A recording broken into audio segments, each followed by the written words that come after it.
श्रीमंगलमूर्ति मोरया। भगवती श्री जगदम्बा माता की जय। श्री सद्गुरुनाथ महाराज की जय। भगवान श्री गोपाल कृष्ण महाराज की। अवधूत चिंतन श्री गुरुदेव दत्त। दत्त जनार्दन श्री एकनाथ महाराज की।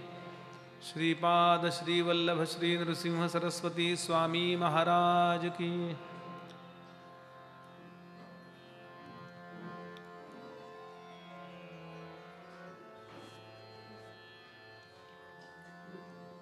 श्री गुरुनाथा तव शरणं। श्री गुरुनाथा तव चरणं।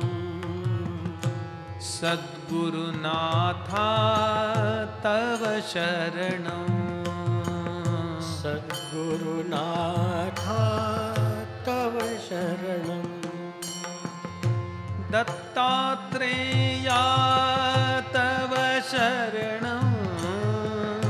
दत्तात्रेया तव शरणं। दत्तात्रेया तव शरणं। दत्तात्रेया तव शरणं। श्रीपाद श्रीवल्लभ तव शरणं। श्रीपाद श्रीवल्लभ तव शरणं। श्रीपाद श्रीवल्लभ तव शरणं। श्रीपाद श्रीवल्लभ तव शरणं। नृसिंह सरस्वती तव शरणं।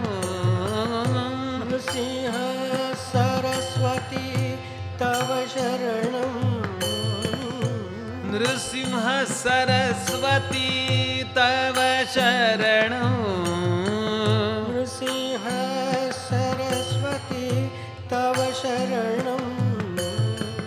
स्वामी समर्था तव शरणं। स्वामी समर्था तव शरणं। स्वामी समर्था तव शरणं। स्वामी समर्था तव शरणं। यतीन्द्र योगी तव शरणं। यतीन्द्र योगी तव शरणं। यतीन्द्र योगी तव शरणं।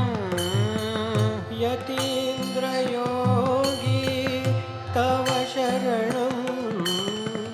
सद्गुरुनाथा तव शरणं। बोला सद्गुरुनाथा तव शरणं। श्री गुरुनाथा तव शरणं। श्री गुरुनाथा तव शरणं। दत्तात्रेया तव शरणं। दत्तात्रेया तव शरणं।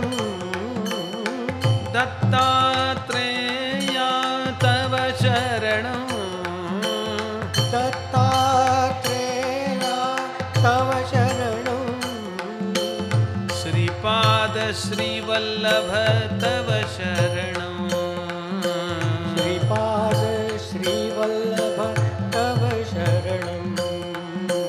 नृसिंह सरस्वती तव शरणं। नृसिंह सरस्वती तव शरणं। स्वामी समर्था तव शरणं। स्वामी समर्था तव शरणं। यतीन्द्र योगी तव शरणं। यतीन्द्र योगी तव शरणं। सद्गुरुनाथा तव शरणं सद्गुरुनाथा तव शरणं श्री गुरुनाथा तव शरणं श्री गुरुनाथा तव शरणं अवधूत चिंतन श्री गुरुदेव दत्त जय जय रघुवीर समर्थ गणाधीश जो ईश सर्वा गुणांचा मुळारंभ आरंभ तो निर्गुणाचा नमो शारदा मूळ चत्वारी वाचा गमो पंथ अनंत या राघवाचा शुकासालिखे पूर्ण वैराग्य जाचे वसिष्ठा परिज्ञान योगेश्वराचे कवी वाल्मिका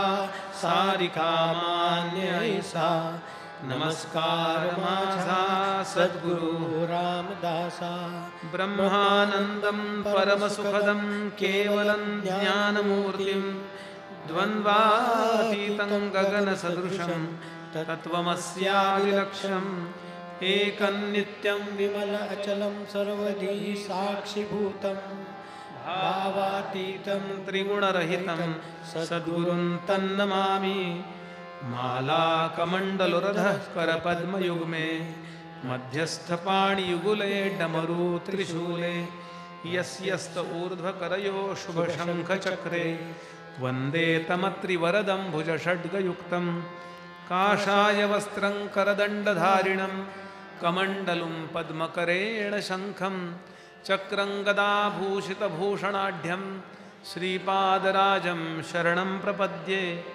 यतीन्द्रं सद्गुरुं वन्दे श्रीनृसिंहसरस्वतीं श्रीमद्दत्तावतारं च कृपादानमपेक्षते गुरुर्ब्रह्मा गुरुर्विष्णुः गुरुर्देवो महेश्वरः गुरुः साक्षात् परब्रह्म तस्मै श्रीगुरवे नमः अनेन प्रीयतां देवो भगवान् जानकीपतिः श्रीरामचन्द्रः पूर्वेषाम् अस्माकं कुलदैवतं श्रोता वक्ता श्रीराम समर्थ श्रीराम समर्थ श्रीराम समर्थ जय जय रघुवीर समर्थ अवधूत चिंतन श्री गुरुदेव दत्त श्री गुरुदेव दत्त श्री गुरुदेव दत्त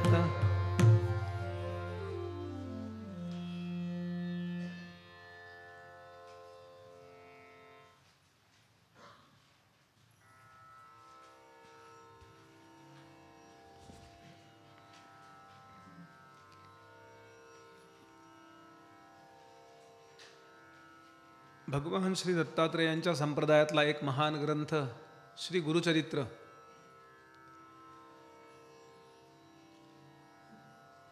आपल्या कानावरती पडावा, काहीतरी श्री गुरूंबद्दल ऐकायला मिळावं या प्रामाणिक हेतून या ठिकाणी जमलेले सर्व भाविक अधिकारी श्रोते सर्वांच्या हृदयस्थ परमात्म्याला मनापासून नमस्कार. भगवंताची कृपा होण्याकरता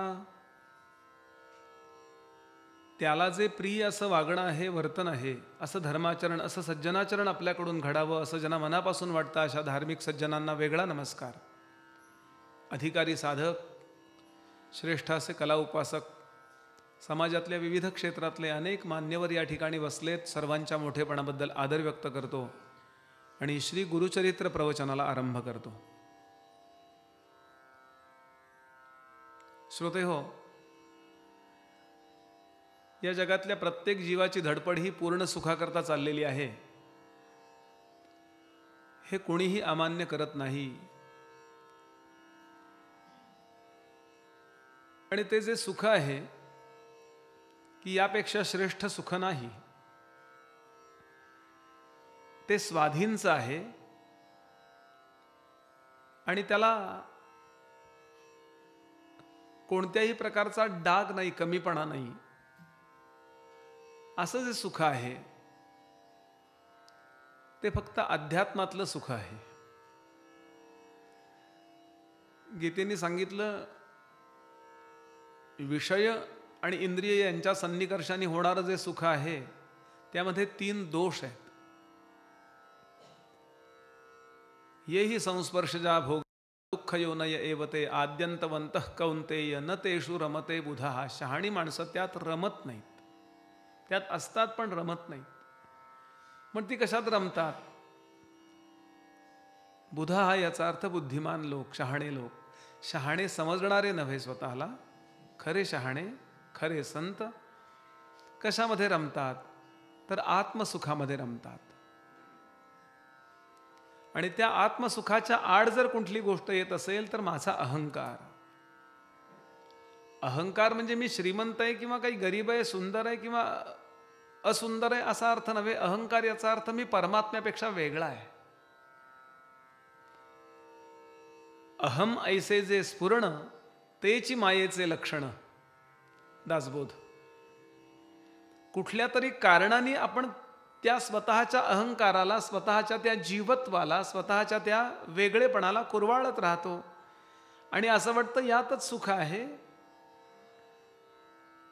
पण केव्हा तरी ही गोष्ट जीवानं पटवून घ्यावी स्वतःला की हा अहम ज्या क्षणाला डिझॉल्व्ह होईल त्या क्षणाला मी फक्त आत्माच आहे, दुसरं काही नाहीच आहे. ज्याप्रमाणे शिंपल्यावरती चांदी आहे असं भासलं आणि म्हणून मोह निर्माण झाला.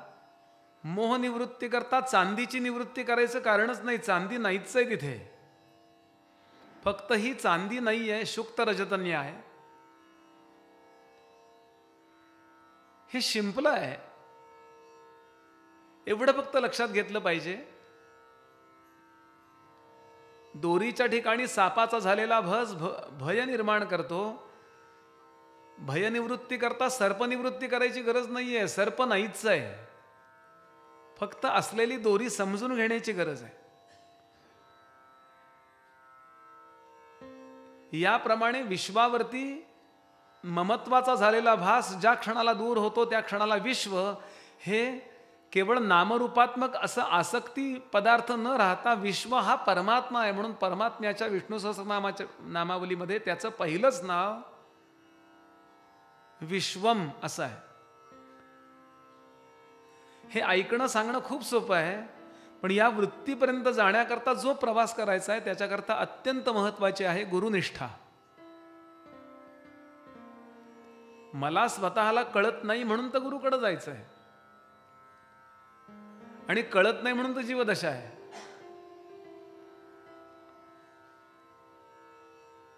माझ्या चेहऱ्यावरचा डाग मला कळत नाही, त्याच्याकरता आरसा लागतो.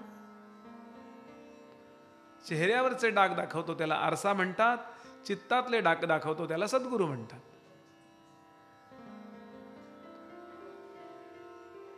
ते सद्गुरू काही राम असा कुठून आणून आपल्याला देत नाही. तुका म्हणे राम तुझा तुझ पाशी विचारून घेशी गुरुमुखे. आणि म्हणून श्री गुरूंकडे जा. स गुरुमेवाभिगच्छेद समिध पाणीही श्रोत्रियम ब्रह्मनिष्ठम उपनिषद. आणि त्या गुरुकडे कसे जा, कशी गुरुवर निष्ठा ठेवा, गुरुची सेवा कशी करा, हे सांगणारे जे अनेक ग्रंथ आहेत त्यातला प्रधान ग्रंथ मराठीतला श्री गुरुचरित्र. या नुसत्या कथा नाही आहेत, त्या प्रत्येक कथेमध्ये काही मॉरल आहे, काही तत्वज्ञान आहे. कथा ऐकत गेलं की आपोआप ती निष्ठा बाणवली जाते आणि जे व्हायला पाहिजे ते आपोआप होतं. दही लावण्याकरता काही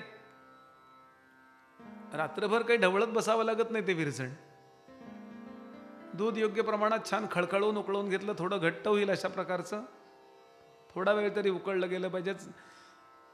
श्रीखंडाचा चक्का लावण्याकरताच्या दही बद्दल बोलतोय.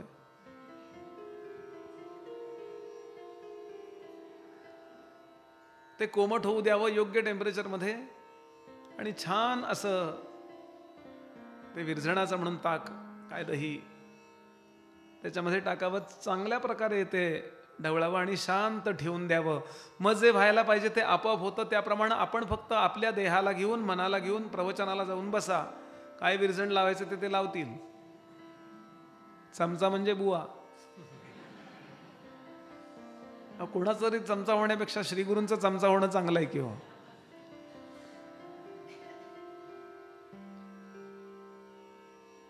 आणि असे वर्षानुवर्ष आपण श्रवणाला जाऊन बसायला लागलो की परिणाम असा होतो की आपल्या आतमध्ये भागवत चालतं, रामकथा चालते, श्री गुरुचरित्र चालतं, उपनिषद चालतात, प्रवचनं चालतात, श्री गुरूंची तिथी वाक्य घोळत राहतात. आणि एक वेळ अशी येते की मी देह आहे हा केलेला निश्चय दूर जातो, हळूहळू मी जीव आहे असा निश्चय होतो, आणि त्यानंतर मी ब्रह्म आहे असा निश्चय होतो, त्यानंतर मी निघून जातो आणि फक्त ब्रह्म आहे असा निश्चय राहतो. 1-2 दिवसात होणारी ही कामं नाही आहेत. म्हणून सातत्यानं सततं कीर्तयन्तो मां गीता यतंतश्च दृढव्रताः, उपासनेला दृढ चालवावे. चला भीमा अमरच्या संगमावरती श्री सिद्ध नामधारकांना काय सांगतायत याचा थोडा अंदाज घेऊया. श्री गुरूंनी कारंजाग्रामी अवतार घेतला. यानंतर साधारण 8-9 वर्षाचे असताना आई वडिलांचा आशीर्वाद घेऊन ब्रह्मचर्य आश्रम सुरू असताना श्री गुरु वाराणसीला काशीला जायला निघाले. तिथे जाऊन भगवंताचं रोज दर्शन घेतात, अनुष्ठान करतात, आणि हा त्यांचा दिनक्रम तिथल्या अत्यंत परिपक्व असणाऱ्या कृष्ण सरस्वती नावाच्या वयोवृद्ध, तपोवृद्ध आणि ज्ञानवृद्ध असणाऱ्या यतींनी पाहिला. आणि लक्षात आला त्यांच्या की ही व्यक्ती संपूर्ण समाजाला मार्गदर्शन करेल अशी आहे, संन्यास धर्म अत्यंत श्रेष्ठतेनं चालवेल अशी आहे. म्हणून इतके महान असून सुद्धा भगवान श्री दत्तात्रेयांच्या या अवताराला विनंती केली कृष्ण सरस्वतींनी अनेक संन्याशांना बरोबर घेऊन की या कलियुगात तुम्ही संन्यास धर्माचा आदर्श स्थापन करा. आणि त्यांच्या सांगण्याप्रमाणे त्यांच्याकडूनच अनुग्रह घेऊन, त्यांच्याकडूनच दंड घेऊन, कारण कुणीतरी दंड तो द्यावा लागतो, माझा मी तोडून आणला आणि लगेच तो ठेवला असं नसतं. काही काही गोष्टी दुसऱ्यांनी द्याव्या लागतात. कडं घालतात ना लोक, ते गुरूंनी दिलेलं पाहिजे. कानात घालतात बघा भिकबाळी, माझी करून आण नाही आणायची वामनहारी पेठ्यांकडनं, कुणीतरी ती द्यायची असते आणि मग ती माझंच मी लावायचं प्रवचन भूषण. भूषण का दूषण माहिती आहे लोकांना. अत्यंत प्रगल्भता आहे बरं आपल्याकडे. असे चीप पॉप्युलरिटीच्या मागे कधी मोठी माणसं लागत नाहीत. खूप महान असतात हे लोक, म्हणून लोकांना सांगू शकतात. आमच्यात जर कन्सेप्ट क्लिअर नसतील तर आम्ही लोकांना काय मार्गदर्शन करणार. तो काल विधी पाहिलाय आपण, पण तरी सुद्धा थोडंसं आपण असताना पिछले एपिसोड में आपने देखा था. आणि यानंतर श्री गुरु काशीहून निघाले. संपूर्ण मेरू पर्वत, हिमालयचे पर्वत इकडे जाऊन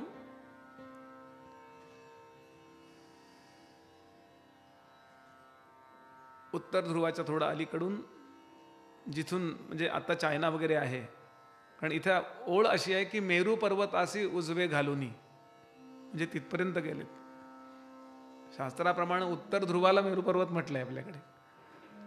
थोडक्यात उत्तरेचा प्रवास करून महाराज दक्षिणेला आले. पहिला जो शिष्य मिळाला त्याचं नाव माधव सरस्वती. यानंतर 6 शिष्य मिळाले. शेवटचे 7वे शिष्य जे आहेत ते श्री सिद्ध आहेत. आणि यानंतर श्री गुरु कारंजा ग्रामी आले. तिथून वासर ब्रह्मेश्वर ग्रामी गेले. तिथे उदरव्यथेच्या ब्राह्मणाची व्यथा दूर केली. तिथून तीर्थयात्रा करीत या 7ही शिष्यांना तीर्थयात्रा करायचा उपदेश आदेश देऊन श्री गुरु औदुंबरला येतात. आणि औदुंबरला घडलेली घटना ऐका.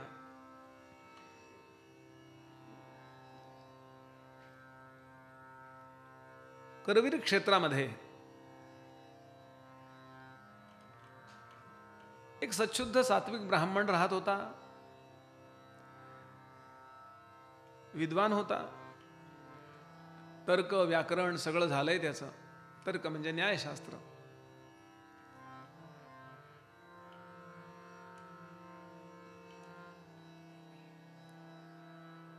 खूप वर्षानंतर ही ज्ञानपरंपरा पुढे चालवणारा अपेक्षा आहे म्हणून एक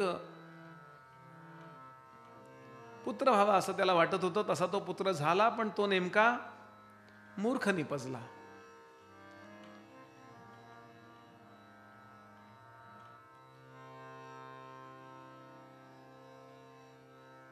असं आहे की विचित्र अशा प्रकारची संतती झाली ना.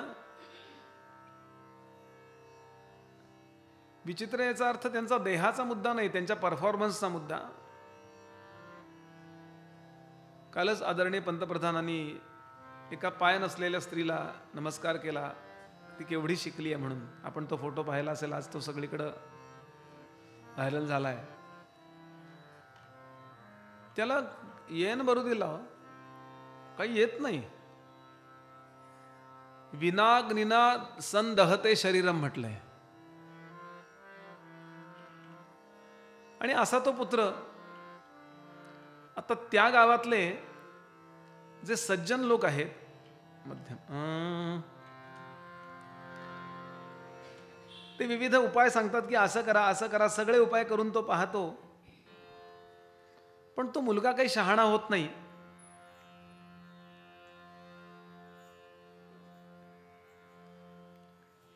आणि जगामध्ये पद्धती अशी आहे की तुम्हाला जर काही येत नसेल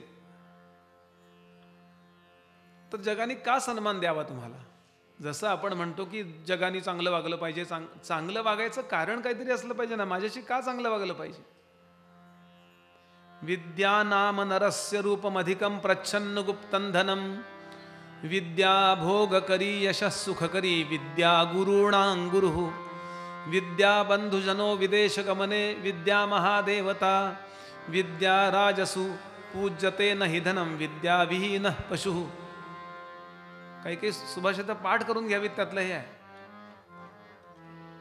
एक म्हणलं असंच आहे, मी माझ्या बायकोचं नावच विद्या ठेवलं. ती अविद्या आहे. विद्या मुद्दा लक्षात घ्या की माझा समाजाला काहीतरी उपयोग पाहिजे, मग मला समाज सन्मान देणार आहे. अधिक बरोबर आहे ना. आणि त्याचा परिणाम लोक थट्टा करायला लागले, मस्करी करायला लागले.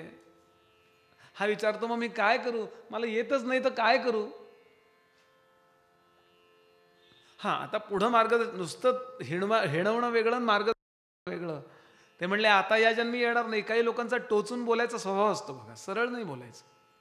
एखाद्याला विचारतो आपण काय बसलात, बघवत नाही, उठतो. उठतो कशाला, फक्त हो म्हण ना. काय काका जेवण झालं, आमच्या घरी जेवलो, बोलवलं होतं कधी तुम्ही. त्यांनी काय सांगितलं ऐका. परिहासक येते ब्राह्मण सांगताती हासोन. होईल पुढे तुझं जनन, तधी येईल तुझं विद्या. पुढच्या जन्मी येईल. पुण्यामध्ये चांगले उत्तम असे संगीतकार आणि कीर्तनकार होऊन गेले. त्यांचं नाव हरिभक्तीपरायण श्री बबनराव नावडीकर. बाबूजींबरोबर गायलेत ते गीत रामायणात. तुमच्याकडे गडावर नेहमी यायचंय. सज्जनगडाचा त्यांचा चांगला लोभ होता. ते एक पद म्हणायचंय. म्हणजे मी बऱ्याचदा त्यांच्या तबल्याच्या साथीला बसायचो. जसं येते तसं वाजवायचं. हा तबला आणि हा डग्गा एवढं कळत होतं मला. तर ते मला चरण पाठ झालं. ते म्हणाले तुम्हाला कुणाचं चांगलं करायला नाही जमलं ना जीवनात, ठीक आहे. अशी काही जबाबदारी नाही की तुम्ही सगळ्यांचं चांगलं केलं पाहिजे, पण वाईट तरी करू नका, वाईट तरी बोलू नका. हो, जरी भले कुणाचे शक्य न तरी वाईट कुणाचे न करावे. जरी भले कुणाचे शक्य न तरी वाईट कुणाचे न करावे. जरी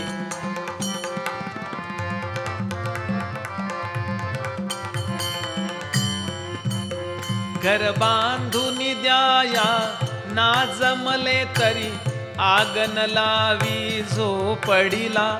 घर बांधून द्याया ना जमले तरी आगन लावी झोपडीला. उपचार कराया ना जमला तरी मिठन चोळी जखमेला. उपचार कराया ना जमला तरी मिठन सोळी जखमेला जरी भले जरी भले जरी भले कुणाचे शक्य न तरी वाईट कुणाचे न करावे जरी भले कुणाचे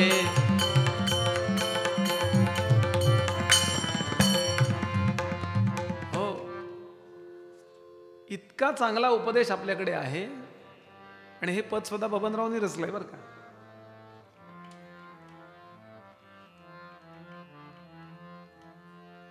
सदाशिव पेठेत राहायचे नारद मंदिराच्या शेजारी. मी त्यांच्या घरी गेलोय. व्यास मंदिराच्या शेजारी जी इमारत आहे तिथे.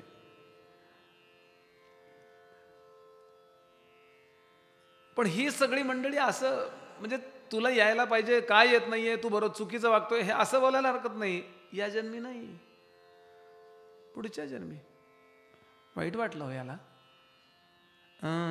पोरग निघालं.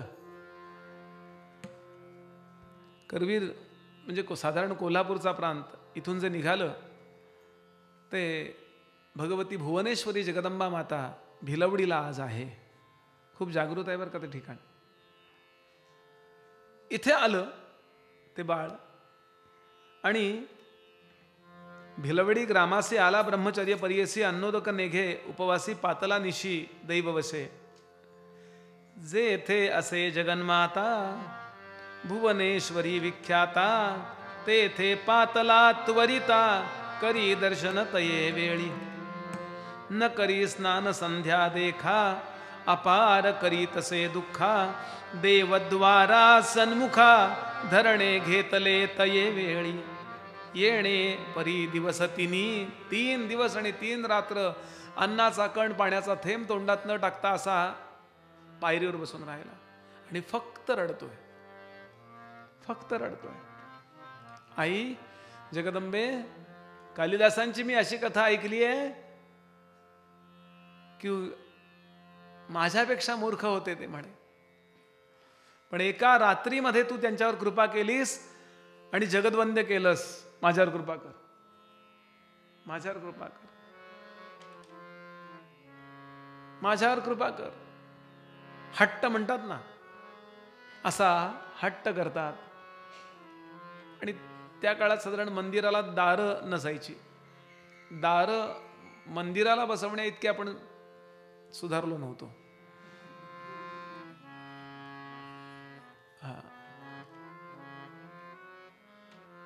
आणि इतका निर्वाण मानसानं आतमध्ये आला आई. आणि लिंबू चिरण्याकरता काही पदार्थ चिरण्याकरता बाजूला त्या देवीच्या बाजूला काही पदार्थ होते. चाकू होता, सुरी होती धारधार, ती घेतली आणि चक्क जीभ अशी बाहेर काढली आणि जिभेचं टोक कापलं आणि आईच्या पायावर वाहिलं.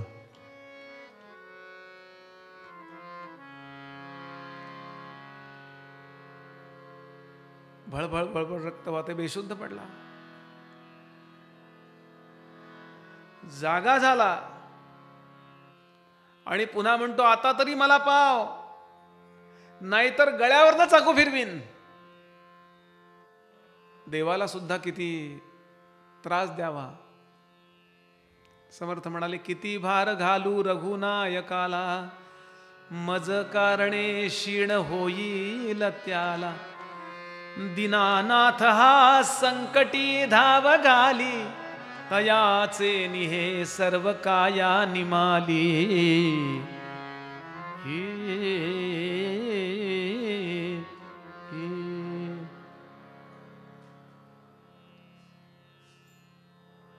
आणि वर्णन असं आहे त्या अवस्थेत थोडी ग्लानी रक्त वाहून गेलंय.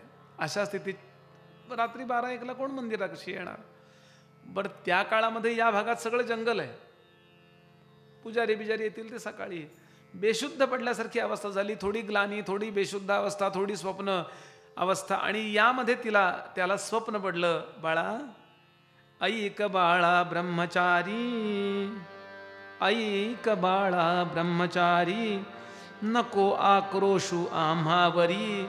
असे कृष्णा पश्चिम तीरी त्वरित जाय तया जवळी. औदुंबरा वृक्षातळी असे तापसी महाबळी अवतार पुरुष चंद्रमौळी तुझी वांछा पुरविल. बाळा, इथे बसून मला त्रास देऊ नकोस. तुझं काम होईल ही मी व्यवस्था करते. बरोबर नदीच्या पलीकडे, इकडे भुवनेश्वरी आणि इकडे औदुंबर आहे बरं का. नदीच्या पलीकडे औदुंबरा तळवटी नरसिंह योगी शांती सुखा समाधीसी भोगी. जा तिकडे. भगवान श्री ब्रह्मदेव, भगवान श्री विष्णू आणि भगवान श्री महेश ही तिन्ही रूप ज्यांच्या मध्ये आहेत असं सुप्रीम कोर्ट असं म्हणा भारतात. सर्वश्रेष्ठ शक्ती पलीकडे उपस्थित आहे. फक्त जा तू.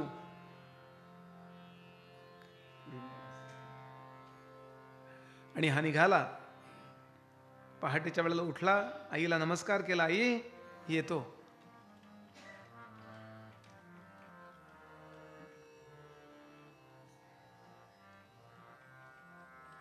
नदीमध्ये उडी मारली, डोहात त्या उडी मारली आणि पोहत पोहत पोहत इकडे आला.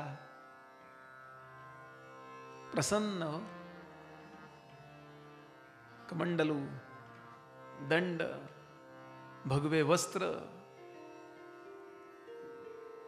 असं शांत ते रूप पाहिलं आणि धावत धावत ओले त्यांनी तसाच गेला आणि चक्क चरणावर लोळायला लागला. सर्वज्ञ श्री गुरुमूर्ती त्याला जवळ बोलावतात, ये बाळा.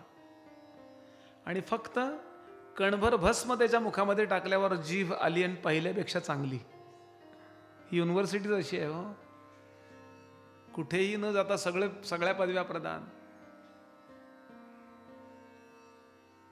म्हणून वर्णन करतात कवी, एकदा तुम्ही श्री गुरूंना असे शरण गेलात ना, शरण जाता श्री गुरु पायी, शरण जाता श्री गुरु पायी, जन्म मरण उरले नाही, जन्म मरण उरले नाही, जन्म मरण उरले नाही.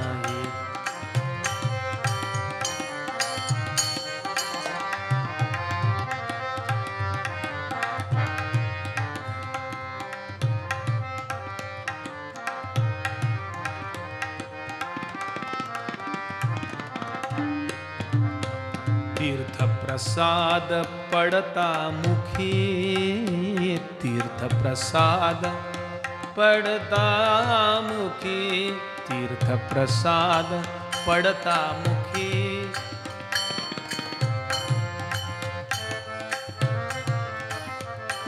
नाही उरली कर्मे बाकी, नाही उरली कर्मे बाकी, माझा मीच झालो पाही, माझा मीच झालो पाही, जन्म मरण उरले नाही, जन्म मरण उरले नाही.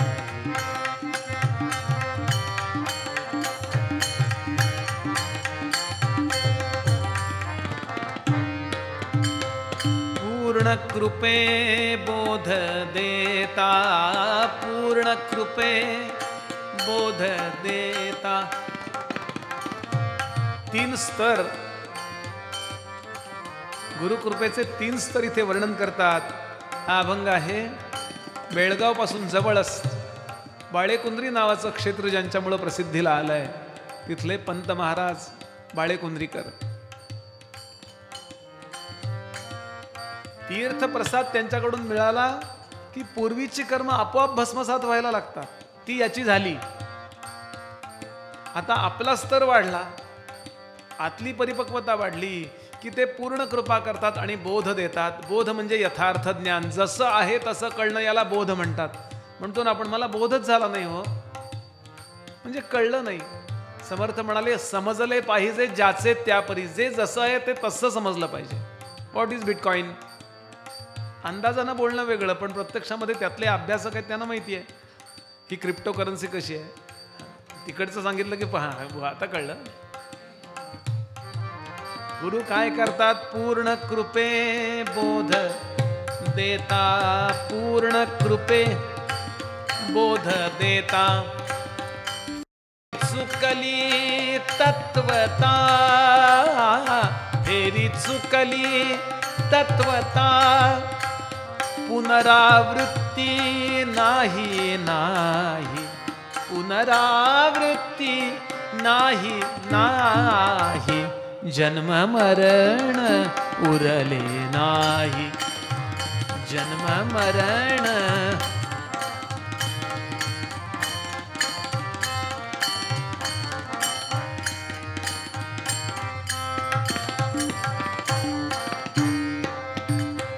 धन्य धन्य अवधूत, धन्य धन्य अवधूत, अवधूत अवधूत.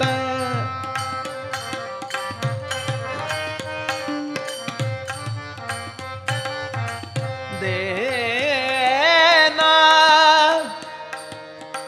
आना दे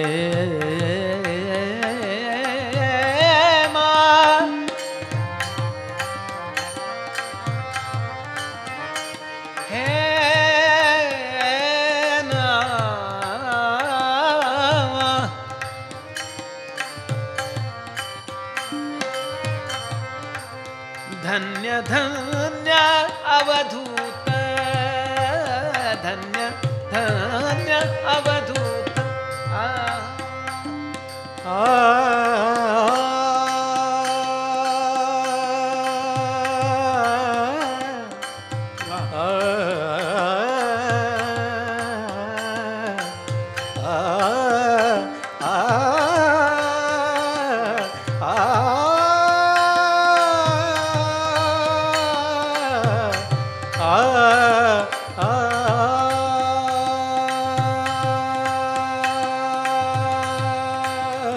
धन्य धन्य अवधूत,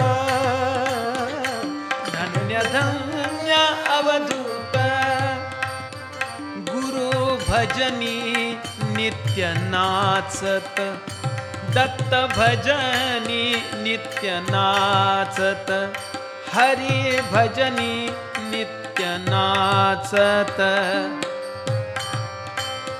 गुरु भजनी नित्य नाचत, निरंजनी वनी राही, निरंजनी वनी राही, जन्म मरण उरले नाही, जन्म मरण उरले नाही.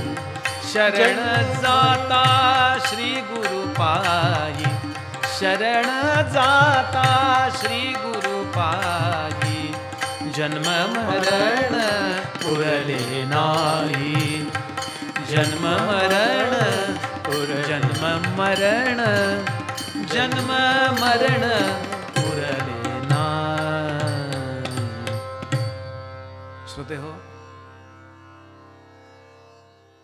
जे काम कुठेही होत नाही ते श्री गुरूंकडे होतं. प्रश्न असा आहे, सगळीकडे फिरून जावं का आधीच जावं?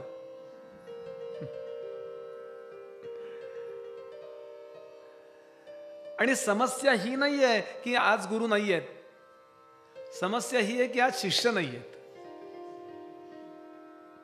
म्हणून संपूर्ण दासबोधामध्ये समर्थानी, आपण पुढे पाहणार आहोत तो विषय, एकमेव समास असा लिहिलाय की जिथे समर्थांनी शतक मारलंय.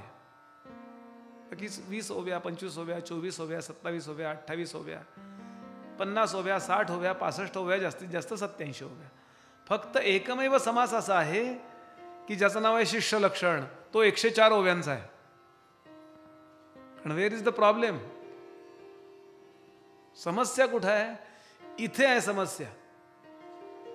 एकदा गुरूंकडे तुम्ही गेलात, तुकोबांचा अभंग आहे की एकदा सद्गुरूंना तुम्ही शरण गेल्याबरोबर आपणासारिखे, अभंग आपल्याला माहिती आहे, सद्गुरू वाचोनी सापडेना सोय धरावे ते पाय, आधी आधी, आधी मधी कधीतरी नव्हे, आधी आधी. आणि एकदा तुम्ही शरण गेलात की परिणाम काय होतो, आपणासारिखे करीती तात्काळ, नाही काळ वेळ तया लागे. दासगणू महाराज सांगायचे, गुरु गुरुपणा दे शिष्यासी,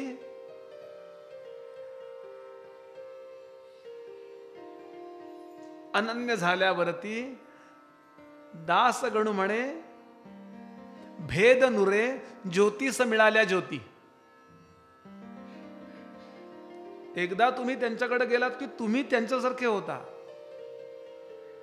आपणासारिखे. आणि याला उदाहरण दिलं दासगणू महाराजांनी की एक दिवा आहे समजा, आपण दिवाळीत पणत्या लावतो की नाही, दिवाळीमध्ये आपण पणत्या लावतो आणि ओळ करतो म्हणून त्याला दीपावली, दीप आवली म्हणजे ओळ, दिव्यांची ओळ. आता एक पणती लावलेली असते ती गुरु आहे समजा, आणि दुसरी पणती लावायची आहे ती शिष्य आहे. आणि इकडून तिकडे ज्ञानप्रकाश, दीप से दीप जलाते चलो, प्रेम की गंगा बहाते चलो, आहे की नाही. असा दिवा लावला आणि थोड्या वेळानं जर कोणी मनुष्य आला तर आधीचा कुठला नंतरचा कुठला कळतं का हो?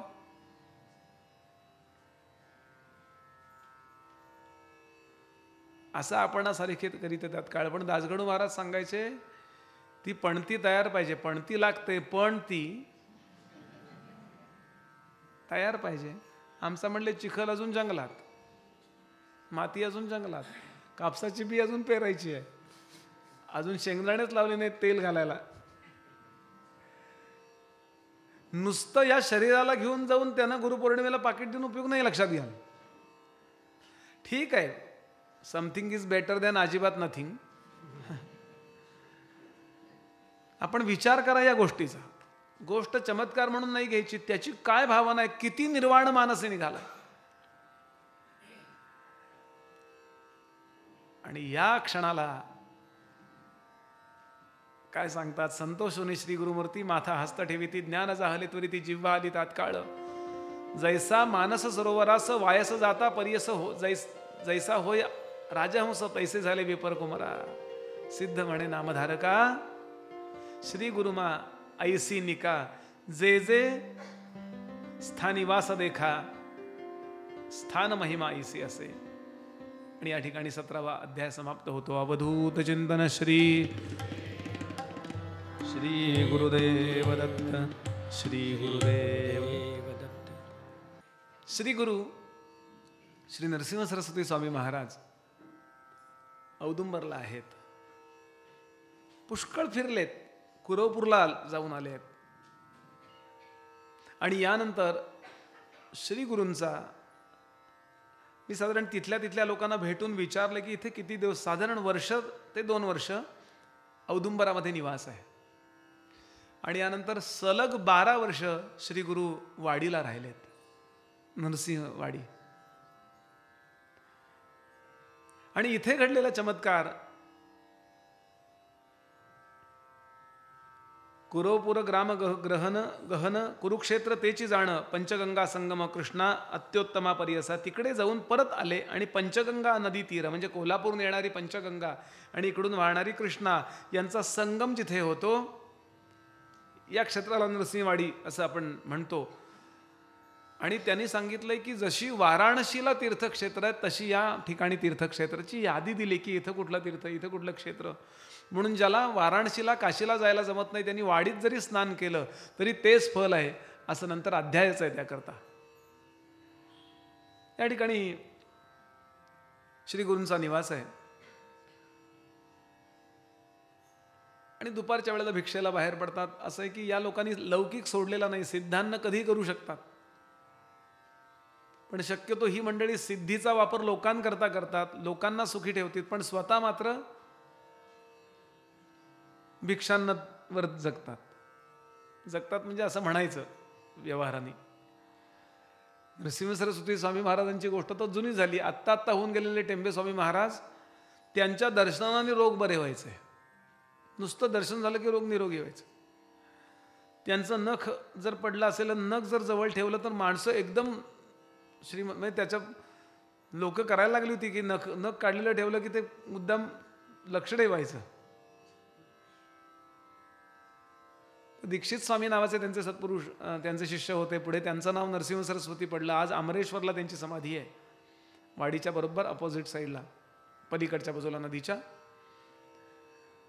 तर ते म्हणाले की महाराज, तुम्हाला इतका संग्रहणीचा विकार होतो, म्हणजे रक्त पडायचं. बर, एकदा नव्हे दोनदा नव्हे, किती वेळ, पोट एकदा बिघडलं की किती वेळा जावं लागतं. बरं, जेवढ्या वेळा जावं लागतं तेवढ्याला स्नान करायचे. म्हणजे 30-30, 40-40 स्नानं व्हायची गार पाण्याने. गरम पाण्याने अंग शेकत शेकत, थंडीचं नव्हे. म्हणले बरं आहे आपलं.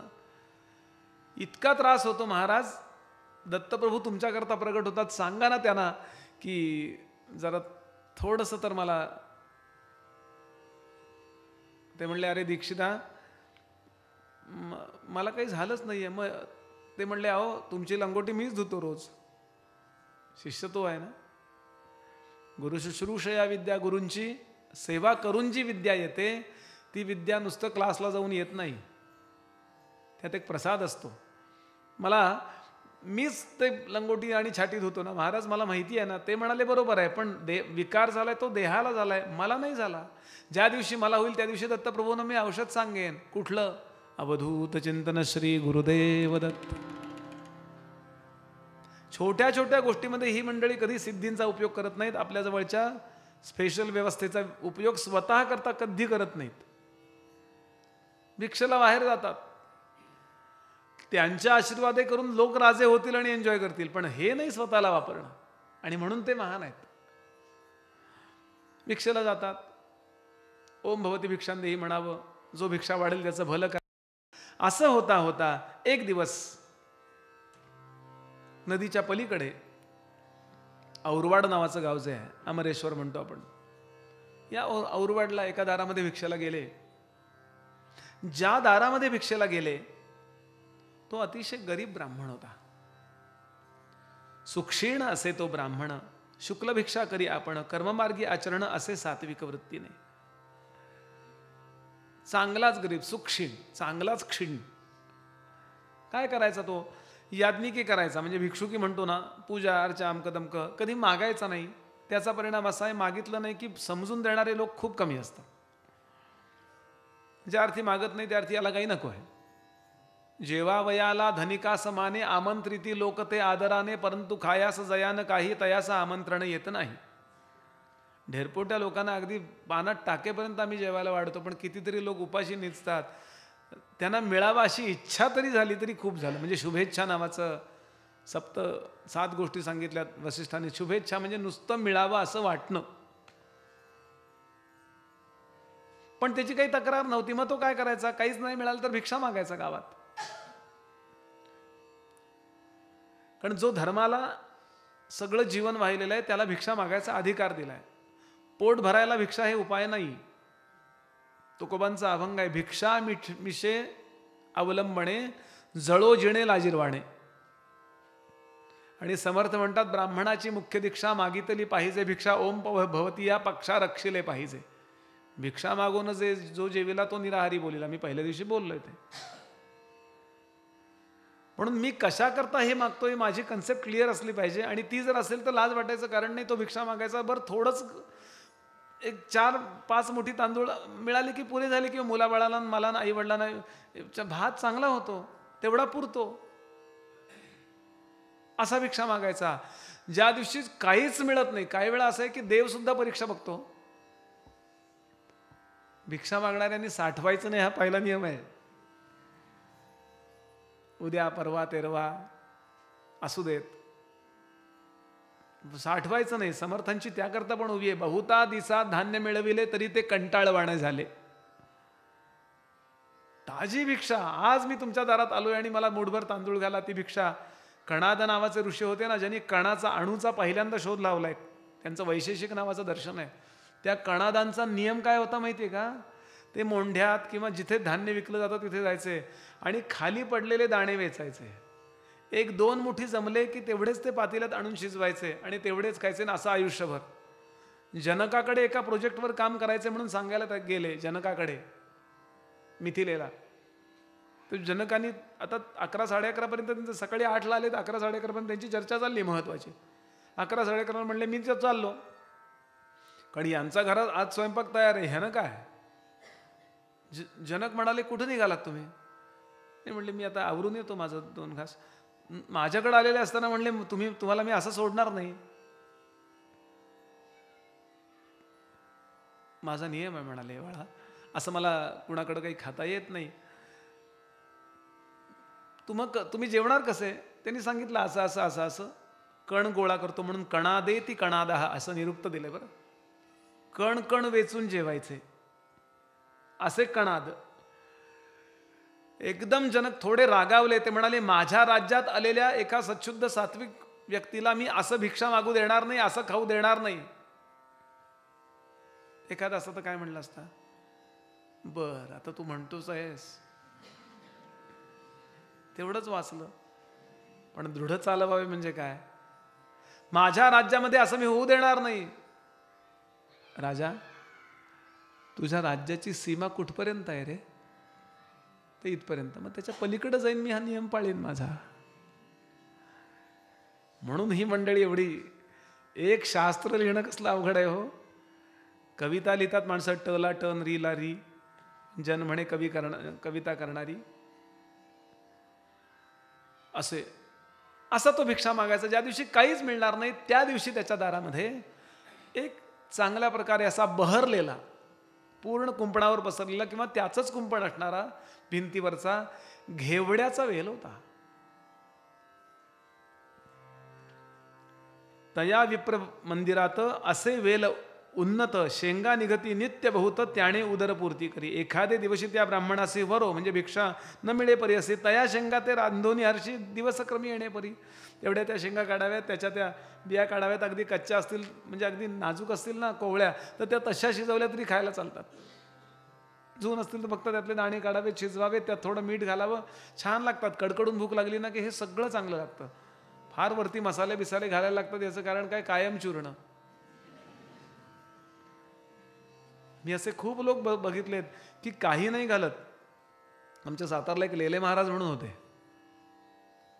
ते भाकरी स्वतः हातानं करायचे आणि जी काही लौकीची अमकी तमकी भाजी आहे ना, त्याला फोडणी नाही, तेल नाही आयुष्यात, फक्त ती परतायचं, म्हणजे तव्यावर हे करायचं आणि कणभर मीठ घालायचं. आणि मला तसंच वाटलं त्यांनी. हो, गुरुचरित्र पारायणाला म्हणले ये माझ्या घरी, इथं कर पारायण. माऊलीला राहत होते. म्हणले ह्याच्यावर राहायचं का? मी 7 दिवस पारायण करायचं होतं, 3 दिवसात संपवलं.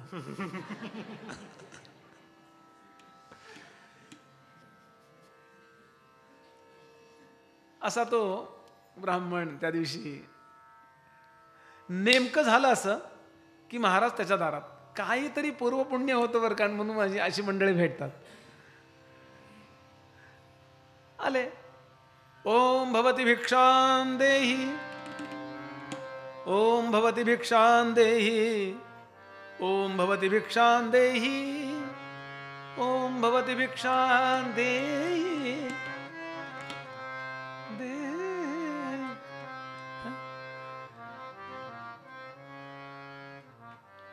इतका आनंद झाला हो याला. ज्याच्याकडं काही नसतं ना त्यालाच खूप द्यावंसं वाटतं बघा बारकाईनं. विचार करा, ज्याच्याकडे काही नाही त्याला वाटलं किती छान. आणि भरा भरा भरा भरा त्यांचे पाय धुतले. बायकोला सांगितलं, अगं श्रीगुरु आले, लवकर ये. थोडंसं तेल होतं, तेवढं 2 वाती लावल्या आणि तेलाच्या याने जे काय आहे ते हो, यथा देहे तथा देवे. त्याला वस्तूंचा काहीच मोह नाही आहे, त्याला तुमच्या फक्त भावाचा मोह आहे. मी नेहमीच गुरुजनांकडून ऐकून गेलो आणि ते वाक्य रिपीट करत असतो. देव आणि आपण यात एक साम्य आहे म्हणाले. देवही भाव खातो आणि आपणही भाव खातो. तो वस्तूतला भाव खातो आणि आपण वस्तू करता भाव खातो, एवढाच फरक. आणि अत्यंत आनंदानं पाय धुतले,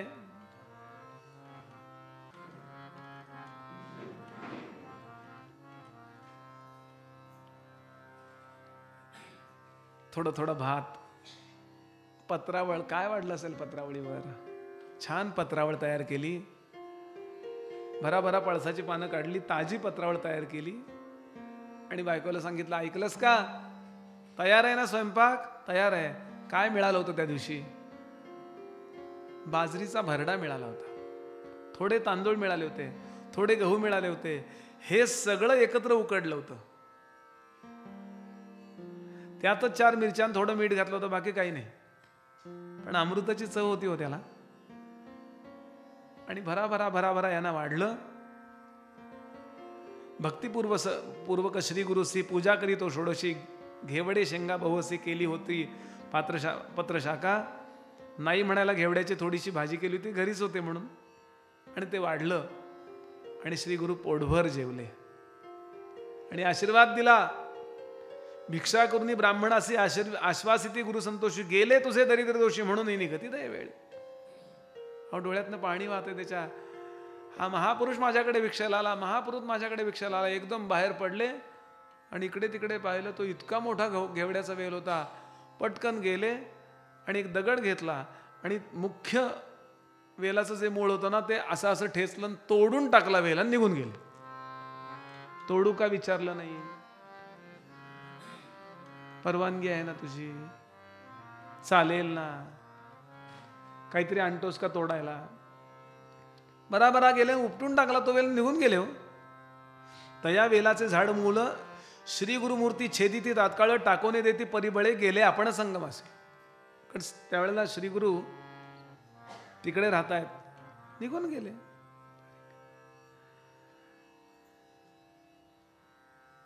आता याला वाईट कोणालाही वाटणार आहे. हो, छान तुम्ही नवीन गाडी आणली, तुम्ही मला जेवायला बोलवलं, तर मी तुमच्या गाडीवर दगड मारला आणि काच फोडली, निघून गेलो. वाह, किती छान. असं शक्य आहे का? त्याला वाईट वाटलं, पण तो विवेकी होता. तोंड देखली निष्ठा असणं वेगळं आणि नुकसान झालं तरी सुद्धा निष्ठा न आणणं वेगळं. सगळं चांगलं चाललंय, निष्ठा हो सगळं कोणी करील हे, पण माझं नुकसान झालं तरी चालेल, तरी मी या सरकारच्या पाठीशी उभं राहीन. मी काही जाहिरात करत नाही बरं, उदाहरण सांगतोय. एक माझा मित्र म्हणला, मी अनवाणी फिरीन पण यांनाच मत देईन म्हणला. निष्ठा कशाला म्हणतात नाही का? सगळं सुखवस्तू सगळं छान चाललंय ना, हो हो कोणी करील, पण माझ्याशी वैरानं वागले, माझ्याशी वाईट वागले. अहो, समर्थ मारायला निघाले त्या कल्याणाला, ठार मारतो म्हणले, ठारची मारितो, कोण तुला सोडू पाहतो, तलवार घेऊन धावले अंगावर. बाकीचे शिष्य म्हणले, बहुतेक श्री गुरूंना आपल्या वेड लागलंय नाही का, ते जप बीप करत असतात, मंत्र चळ वगैरे. कल्याण त्यांच्या पायाजवळ बसतो आणि म्हणतो, महाराज स्वामींची ये हस्ते मृत्यू जरी होय, ऐसे भाग्य माझे आहे काय. आज गुरुवार दर्शन घेईन, देह अर्पण पूर्वी केला. पण हे त्याची स्थिती होती, त्याच्या पत्नीची नव्हती तशी. ती ओरडायला लागली, विप्रवनिता तये वेळी दुःख करीती पुत्र सकळी, पहा हो म्हणती, पहा हो दैव बळी कैसे अदृष्ट आपुले, आम्ही या यतीश्वराशी काय उपद्रव केला, चांगलं वाढलं जेवायला म्हणे त्याला, आणि आमचा ग्रास छेदून कैसे टाकून दिला भूमीवरी, ऐसे परी ते नारी दुःख करी, नाना परी पुरुष तिचा कोप करी, म्हणे प्रारब्ध आपण. रागावला तो म्हणाला, अगं असा विचार करू नकोस, आपल्या नशिबात होते तेवढ्या घेवड्याची शेंगा आपण खाल्ले असं समज, चिडतीस काय, गुरुजींच्यावर चिडतेस. म्हणे स्त्रियसी तयवेळी जे जे होणार जया काळी, निर्माण करी चंद्रमौळी तया आधी विश्व जाणं. त्यांना अशी प्रेरणा का झाली? एकतर ते महान आहेत, ज्ञानी आहेत, त्यांना प्रेरणा. सामान्यांनी जरी आपल्याला उपद्रव केला तरी समजावं, हे माझं प्रारब्ध आहे. तू का म्हणे माझ्या कपाळाचा गुण, तुझा हासे कोण नारायणा. अत्यंत परिपक्व विचार. सुखस्य दुःखस्य न कोपि दाता, सुखस्य दुःखस्य न कोपि दाता, परो ददातीति कुबुद्धिरेषा, अहंकरोमीति वृथाभिमानः, स्वकर्म सूत्रे ग्रथितो हि लोका. ह्याच्यामुळे झालं त्याच्यामुळे झालं, याच्यासारखं काही सुद्धा अपरिपक्वता नाही. आणि हा सांगतोय. बर असं आहे, प्रवचनात सांगणं फार सोपं आहे, प्रसंग आल्यावर सुचणं अवघड आहे. परोपदेश वेलायाम शिष्टा सर्वही भवंती वैही. दुसऱ्याला उपदेश करा. बघा ना, कोणी गेला ना मनुष्य की आपण त्यांच्याकडे जातो आणि कॅसेट वाजवतो की नाही. देवाच्या इच्छेपुढे काय चालणार, शेवटी सगळ्यांना मरायचंच आहे. आणि त्यांना रडायला येत नसतं तरी ते उगाच आपल्याला वाटावं की खरंच यांना दुःख झालंय म्हणून ते हुंदके देतात. आमच्याकडे असं काही घडलं की ते आमच्याकडून तीच कॅसेट वाजवतात आणि पण परंतु तीच आमचीच कॅसेट आम्हाला. परोपदेश वेलायाम शिष्टा सर्वई भवंती वैही. आणि स्वतःवर आल्यानंतर मात्र बघून घेईन. हा सांगतोय अगं, याला उपनिषद आठवलं, आयुरन्नम प्रयच्छती. ज्याच्या नशिबात जेवढं आहे त्याला तेवढं मिळाल्याशिवाय राहणार नाही, आणि नशिबात जे नाही ते काही करून मिळणार नाही. यालाच तर प्रारब्ध म्हणतात. आयुरन्नम, आयुः आणि अन्नम प्रयच्छती. भगवंत आपल्याला कर्माध्यक्ष या नात्याने आपल्याला सगळं देत असतो. दंत न थे तब दूध दियो, जब दंत दे तब अन्न न दे.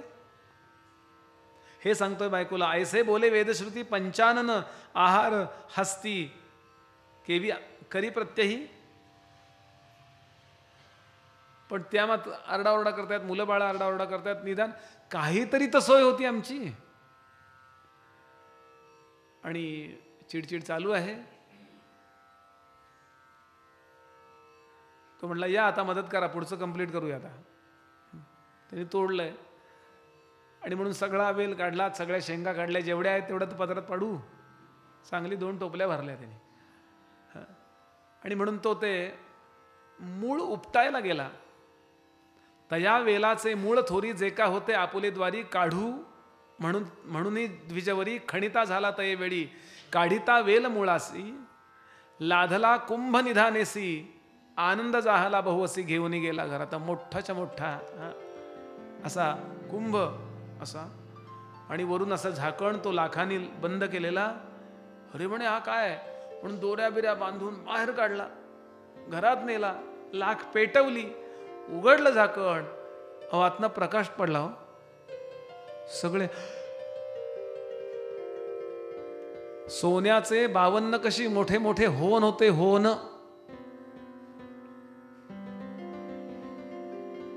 आता पत्नीकडे बघतो.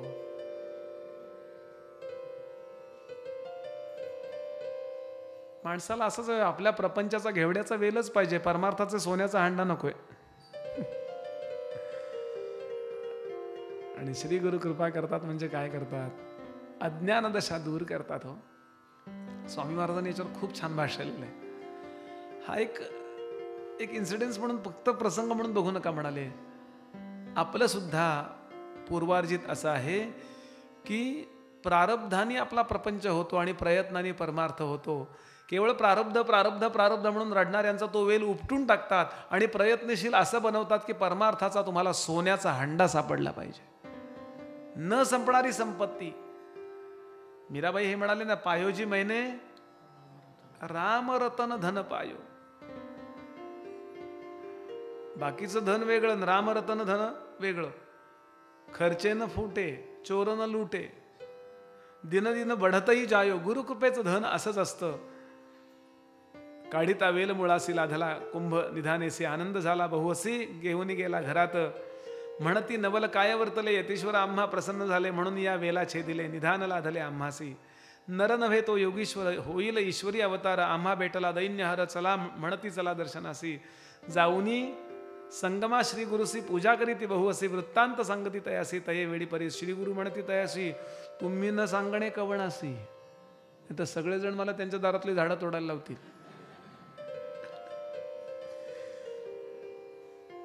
कोणाला सांगू नका, जर सांगितलं तर आहे ते नष्ट होईल. स्वामी विवेकानंद नेहमी सांगायचे. बऱ्याचदा आपल्या जीवनात काही चमत्कार घडतात बघा, ते इतके पर्सनल असतात माहिती का, ते शेअर करू नये. समर्थांची ओवी आहे, मूर्खपणे सांगता असा अनुभव पुन्हा येणार नाही. गोरेगावला माझा एक मित्र राहतो, त्याचे वडील मला एकदा सांगत होते, बुवा लहानपणापासून मोठे बँकेत ऑफिसर होते बरं. बुवा म्हणले मला लहानपणापासून मी मारुतीचं स्तोत्र म्हणायला बसलो, हनुमान चालीसा म्हणायला बसलो, भीमरूपी म्हणायला बसलो की माझ्या मागे मारुती उभा आहे असं मला खूप जाणवायचं. पाय दिसायचे मारुतीचे असे. मारुती एकटा असायचो मी घरात, पण हनुमंत दिसाय. मी म्हणाले लग्न झालं, 2 मुलं झाली, तरी बायकोलाही सांगितलं नाही कधी. पण एक दिवस काय कोणाष्टोक म्हणाले मोह झाला आणि पत्नीला मी म्हणालो की मी भीमरूपी म्हणताना मागे मारुतीराय उभे असतात, त्या दिवशीपासून दिसेल असं झाले म्हणले. ते आहेत आत्ता काका. म्हणून कधी यात सुद्धा मर्म आहे, कुणाला सांगू नये. कारण काय, सांगण्याची एक स्पर्धाच असते मासिकांमधनं. ती अत्यंत वैयक्तिक बाब आहे. ज्यांना सांगायची त्यांनाच फक्त सांगायची. जनरल कुणालाही कळू देऊ नये आपल्यावरची गुरुकृपा. हा अत्यंत महत्त्वाचा नियम सांगितला. सिद्ध सांगतात, काय बाळा सांगू तुला, ज्यासी होय गुरु श्री गुरुकृपा त्यासी कैसे दैन्य पापा, कल्पवृक्ष आश्रय करिता बापा, दैन्य कैसे तया घरी. तरी सुद्धा कल्पवृक्षाची उपमा बरोबर नाहीये. कल्पवृक्षो न जानाती न ददाते बृहस्पती, असं कालिदासांनी म्हटलंय राजाबद्दल, भोजराजाबद्दल. ते म्हणले कल्पवृक्षाला काय द्यायचं कळत नाही, आपण कल्पना करू ते देतो. बृहस्पतीला कळतं पण तो काही देत नाही. कल्पवृक्षो न जानाती न ददाती बृहस्पती. तुझं म्हणाले जानातीचं ददातीचं असे सद्गुरू आहेत. त्यांना कळतं सुद्धा काय द्यायला पाहिजे आणि देऊ पण शकतात. आणि म्हणून मी फक्त आनंदी असणार गुरुजी, फक्त माझी बुद्धी तशी बनवा जशी तुम्हाला अपेक्षा आहे, एवढे मात्र विनंती करायला पाहिजे. कारण एकदा बर्फ झाला ना की तो गोल भांड्यात बसत नाही, चौकोनी बर्फ. म्हणून पाणी झालं पाहिजे, म्हणजे कुठल्याही भांड्यात बसतं. चित्त जे आहे ते असं काहीतरी मोल्ड करून टाकलंय आम्ही, असंच पाहिजे, तसंच नको, असंच. बरोबर 6ला मला चहा लागतो. मी जिथे उतरतो तिथे फॅनचा चांगला पाहिजे. फॅन जर फिरला नाही तर माझं डोकं फिरतं.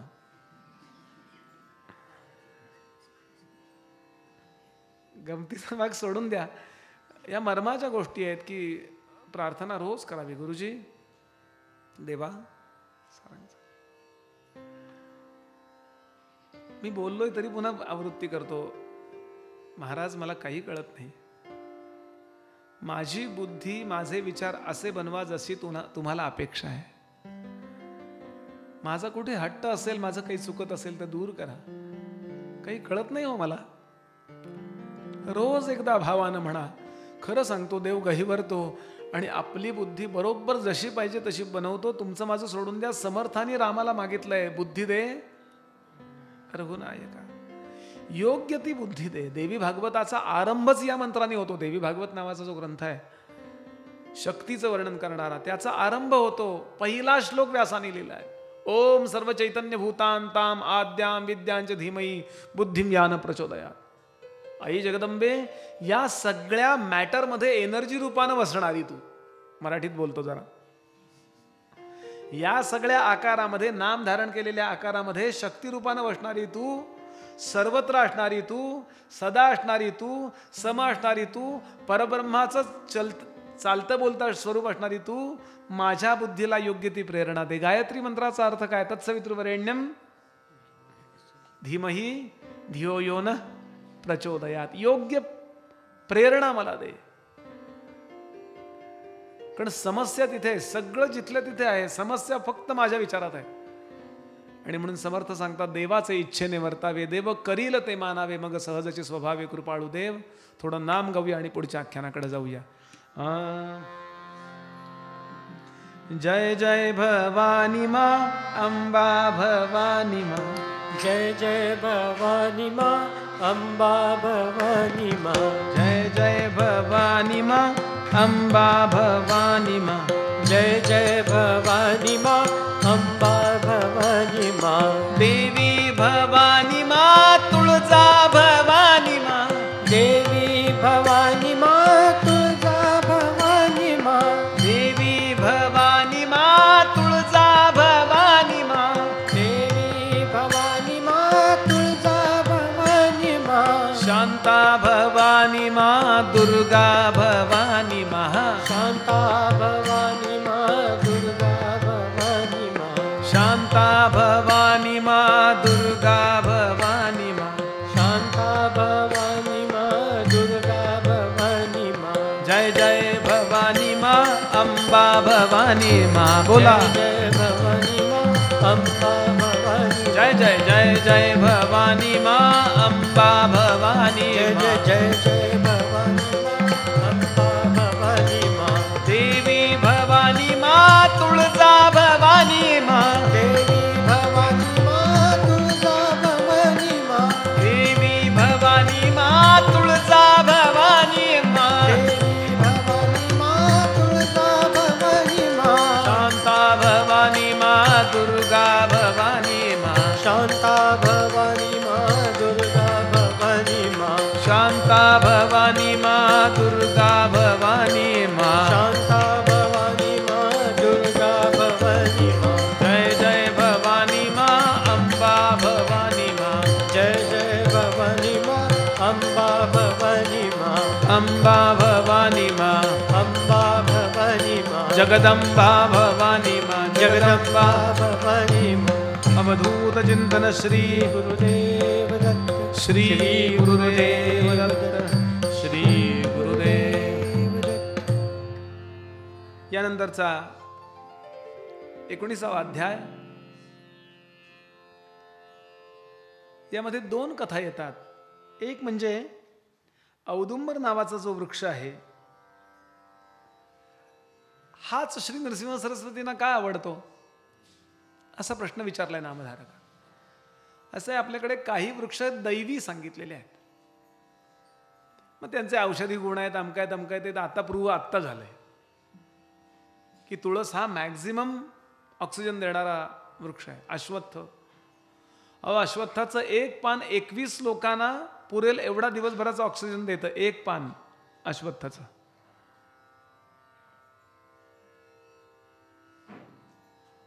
म्हणून भगवान गीतेमध्ये सांगतात सगळ्या वृक्षांच्या मध्ये मी कोण आहे, अश्वत्थ सर्व वृक्षाणा. तसा औदुंबर तो ब्रह्मरूपाय, मध्य तो विष्णुरूपेणे, अग्रत शिवरूपाय, वृक्षराजाय ते नमः, प्रार्थना आहे त्याची. सिद्धांनी सांगितलं अनेक कारण आहेत. त्यातलं एक कारण, ज्या वेळेला भगवंतानी नरसिंह अवतार घेतला आणि त्या हिरण्यकश्यपूला फाडून टाकला, पोट फाडलं, फेकून दिला त्याला. भगवंताच्या नख आणि नखाच्या आजूबाजूला दाह व्हायला लागला. काही वेळा जिव्हाळं लागलं ना की दिवसभर ते नख दुखत राहतं बघा. थंडी पिंडी जिव्हाळं लागतं. नख काढताना जरा आत जो थोडं ते नेलकटर आतमध्ये गेलं आणि तिथं जर मीठ लागलं तर, कडकडीत गरम पाणी लागलं तर, असे काहीतरी दाह स्वतः नरसिंहाला व्हायला लागला नख आणि नखाच्या आजूबाजूला. आणि संतापलेले बघा हू असे फिरत होते. खूप लोकांनी प्रयत्न करून पाहिले. लक्ष्मीदेवी आल्या, कारण ब्रह्मदेवानी सांगितलं ओ लक्ष्मीदेवी तुम्ही पुढं व्हा, कारण नवरा किती संतापला तरी बायको पुढं काही चालत नाही. एरवी वाव वाव, बायको आली की म्याव. म्हणून लक्ष्मीदेवीनं पुढं पाठवलं. मोठी कथा आहे. लक्ष्मीदेवी पुढे गेल्यानंतर भगवंताने इतक्या जोरात असं केलं, ओळखलंच नाही. त्या घाबरल्यान परत विमानात बसले. ते म्हणले हे आमचे असे नाही आहेत, हे कोणतरी वेगळेच आहेत. मी भागवतात नेहमी सांगत असतो पुरुषांकरता निरोप, वर्षातनं 1 दिवस तरी नरसिंह अवतार दाखवत चला, वर्ष चांगलं जातं. विनोद बरं, नाही तर आपण म्हणाल बुवा आत्ता आमचाच नरसिंह अवतार बघा, जगदंबा अवतार. थोडक्यात भगवंत नात्याने जिंकले गेले नाहीत वगैरे. मग प्रल्हादाला पुढे केलं, मग प्रल्हादाने चरणस्पर्श केला. भगवंताचा क्रोध एका क्षणात नाहीसा झाला. मग लक्ष्मीदेवी पुढे आल्या. नरसिंह मांडीवर तो प्रल्हाद, डाव्या बाजूला लक्ष्मीदेवी उभ्या. असं लक्ष्मी नरसिंह अनेकांचं कुलदैवत आहे. लक्ष्मीदेवीने पाहिलं यजमानांकडून, विचारलं तुम्ही बोलताय त्याच्याशी पण जरा काहीतरी तुम्हाला त्रास होतोय. बायको बरोबर ओळखते नवरा इझी नाही आहे, आता काहीतरी प्रॉब्लेम आहे, बरोबर ओळखते. तो काही बोलो, किंवा तिलाच पत्नी म्हणतात असं म्हणा फार तर. आम्हाला काय माहिती, तुमचा स्वभावच विचित्र आहे, विसरलात पाकिट ऐन वेळेला, वेंधळे मुलखाचे असं म्हणते. त्याकरता आपण वेगळी प्रवचनं ठेवू 5 दिवस इथं. बरोबर ओळखलं तिनं आणि विचारलं नाथा देवा तुम्हाला काय त्रास होतो? ते म्हणाले असं असं मी हात धुवायचा प्रयत्न केला, पण मला त्या हिरण्यकश्यपूचा महाभयंकर असा तो दैत्य होता, त्याचा रक्त नखाला लागल्यानंतर खूप त्रास होतोय. ती म्हणली एवढंच ना, आलेच मी. आणि म्हणून पटकन ती गेली आणि तिनं काय केलं, औदुंबराचा वृक्ष होता बाहेर, त्याची फळं काढली. तये समयी महालक्ष्मी घेऊन आली अतिप्रेमी, औदुंबर फळ नामी शांती कारणे नखासी. आणि ते म्हणाले फक्त प्रत्येक नखामध्ये एक असं रोवा खुपसा एवढंच करा. आणि तेवढी 10 औदुंबराची फळं अशी खोवल्याबरोबर इतकं थंड वाटलं. म्हणून औदुंबर हा थंड, औदुंबर जिथे आधी ते पाणी असतं.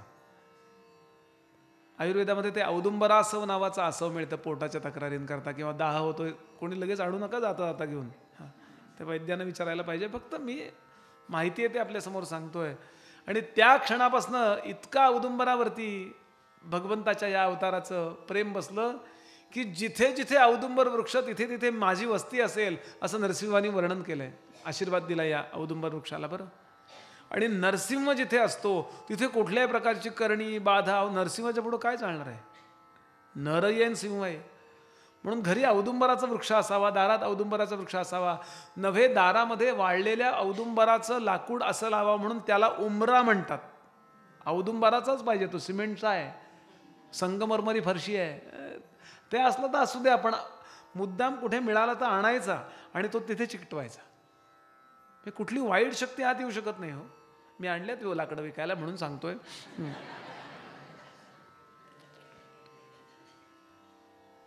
औदुंबरा तळवटी नरसिंह योगी,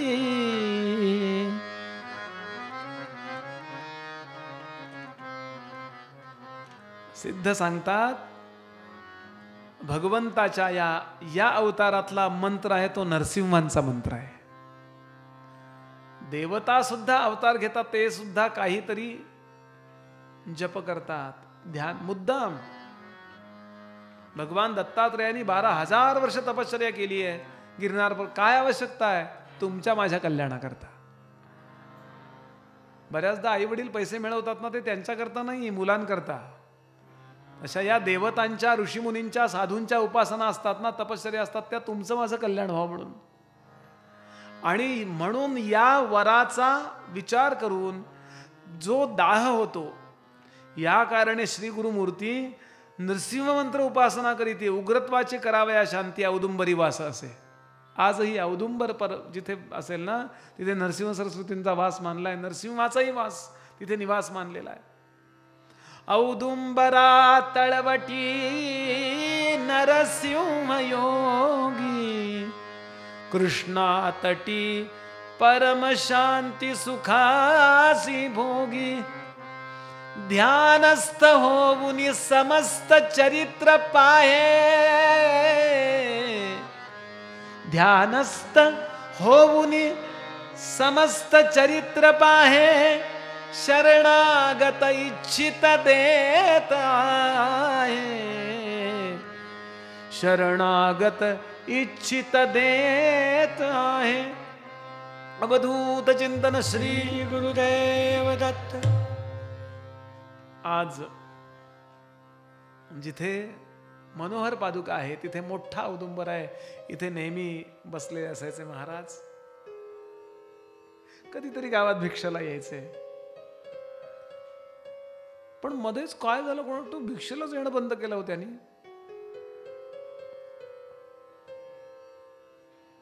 अचानक भिक्षेला येणं बंद केलं. बरं, काही लोक असे असतात बरं का, ते करू काही शकत नसते तरी बारीक लक्ष असतं त्यांचं. ते खातं सगळ्याच गावात असतं. त्या खात्याचं नाव आहे चौकशी खाते.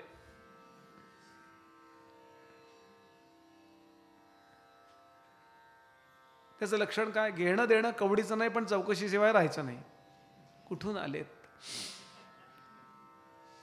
सहकार नकला इतक्या लांबनं कशाला आलेत? लग्न झालंय का? झालं नसेल तर करणार आहेत का? झालं असेल तर मुलं किती? नसतील तर अजून का नाही झाली? बघा तुम्ही बारकाईने 100 प्रश्न असतात. असं काही बरं, असं पब्लिक सगळ्या गावात असतं, असं नाही की बाबा ते पुण्यात आहे आणि मुंबईत नाही, असं नाही, सगळीकडं असे काही लोक होते. आता काय झालं, श्रीगुरूंना वरून काही सिग्नल आलाय की बाबा या देवतांचे, देवता सुद्धा पोस्ट आहेत, त्यांचाही उद्धार करावा लागतो मुख्य देवाला. सगळ्या पोस्ट आहेत, लक्षात घ्याल. वरुण ही पोस्ट आहे, 64 योगिनी या पोस्ट आहेत, यम ही पोस्ट आहे.